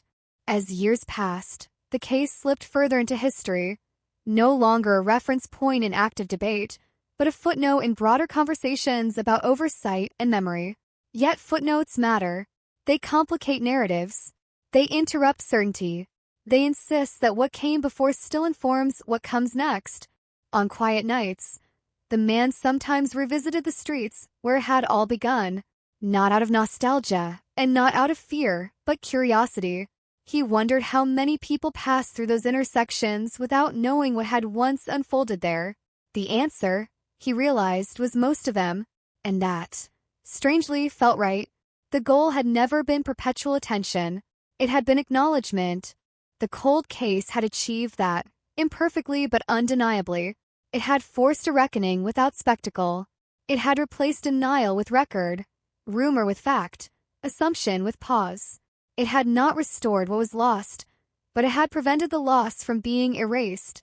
And so it remained, suspended between past and present, neither fully concluded nor actively unfolding. A solved cold case, still cold in the sense that it resisted warmth, resisted closure in its simplest form. It asked for vigilance, not resolution, memory, not obsession.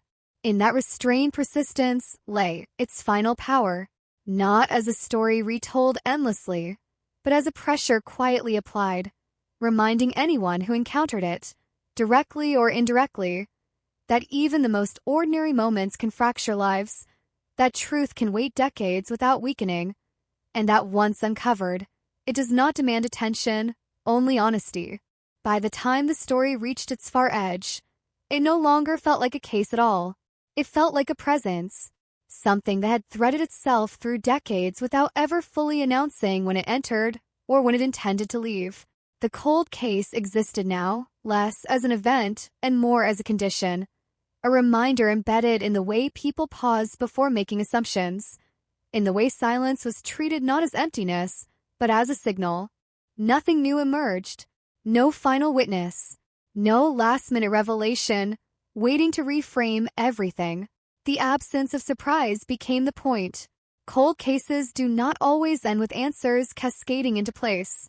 Sometimes they end with restraint, with the understanding that truth has limits, and that those limits must be acknowledged rather than filled with invention. The man lived with that understanding daily. He no longer searched for meaning in what had happened, because meaning had already settled where it would. It lived in the fact that his story had been heard without being sensationalized, that doubt had been allowed to exist without being dismissed. He carried the past the way one carries a scar, aware of it, shaped by it, but not consumed. There were moments, still, when the weight returned unexpectedly, a late-night drive, a flash of red and blue in the distance, the brief tightening of breath before reason reasserted itself. These moments pass more quickly now. They no longer demanded explanation. Trauma, once named, loses some of its authority, not all of it. Enough. The city continued its quiet negotiation with the case's legacy.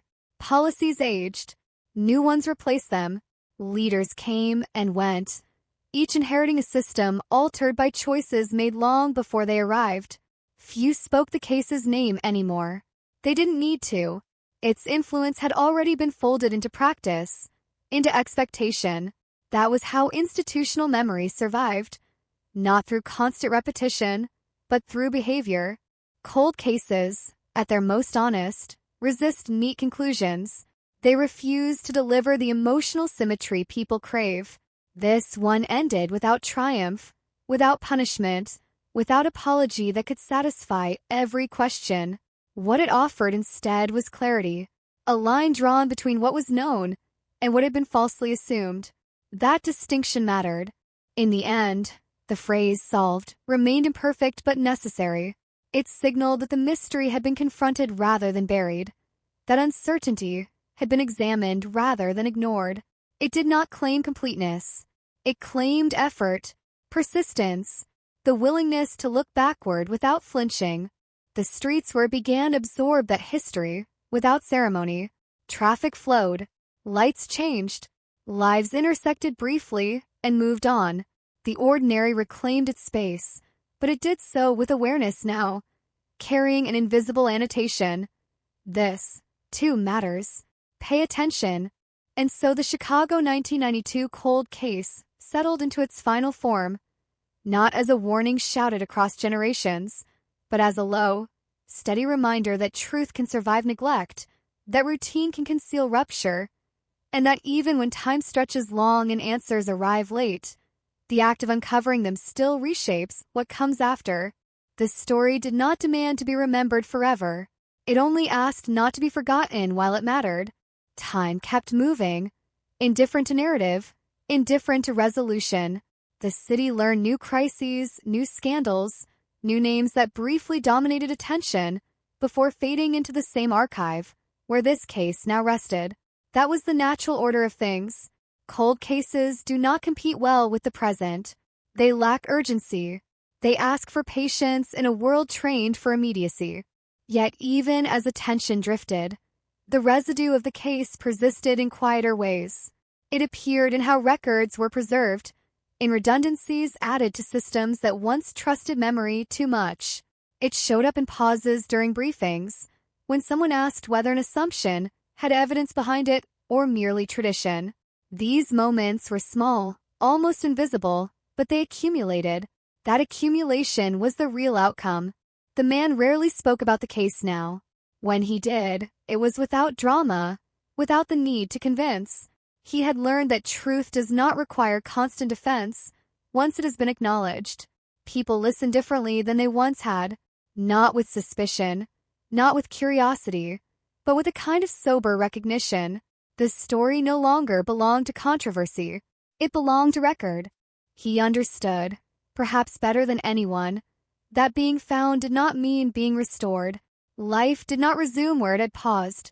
It branched instead, diverging into paths shaped by absence and return at the same time. Cold cases fracture timelines like that. They leave no straight line forward, only adaptations. There were nights when he thought about the version of himself that had vanished, the one frozen in 1992, unknowingly becoming a question mark. That version felt distant now, almost fictional, yet it had carried the weight long enough for answers to catch up. That endurance mattered. Survival is not always loud. Sometimes it is simply outlasting confusion. For the institutions involved, the case became a quiet reference rather than a headline. It was cited in internal discussions, embedded in training scenarios, acknowledged without ceremony. No one wanted to elevate it too much.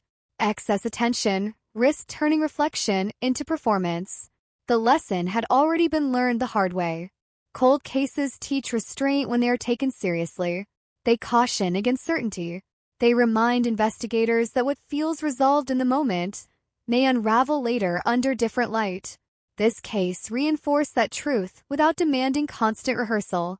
It trusted memory to do its work. The city's relationship with its past matured as a result. Not healed, matured. There was less eagerness to declare closure, more willingness to sit with unresolved edges. That shift did not erase harm, but it changed how harm is addressed. Cold cases, when acknowledged honestly, do that. They reframe responsibility. As years folded into decades, the story's sharpest angles softened, not because they were forgotten, but because they no longer needed emphasis. The facts stood on their own. They had survived scrutiny, doubt, and delay. They would survive time as well. In that endurance, the Chicago 1992 cold case found its final function, not as a spectacle, not as a symbol wielded for argument, but as a quiet proof that truth can be delayed without being destroyed, that answers can arrive too late to fix everything yet still arrive in time to matter. And somewhere between past and present, between routine and rupture, the case remained, settled, but never trivial, complete enough to be understood, incomplete enough to be remembered.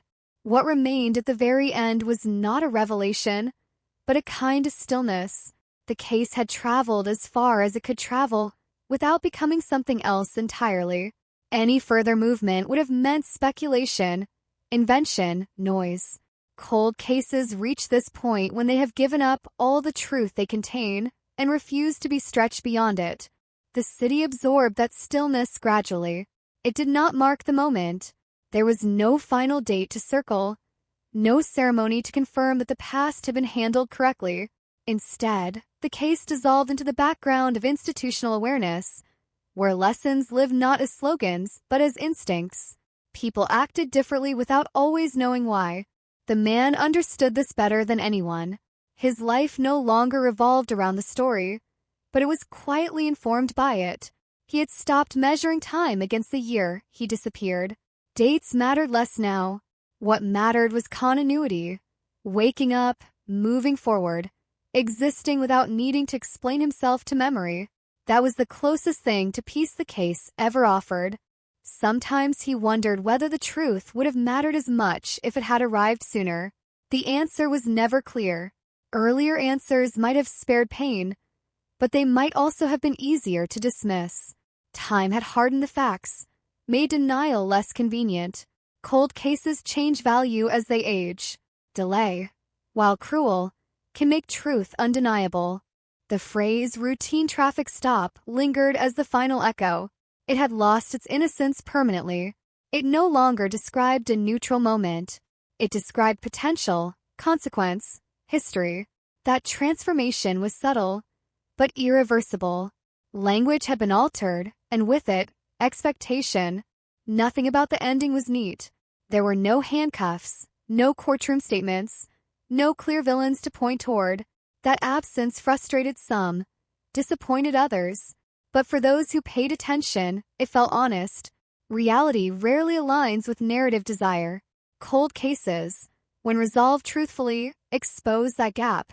The Chicago 1992 cold case ended not with certainty, but with responsibility.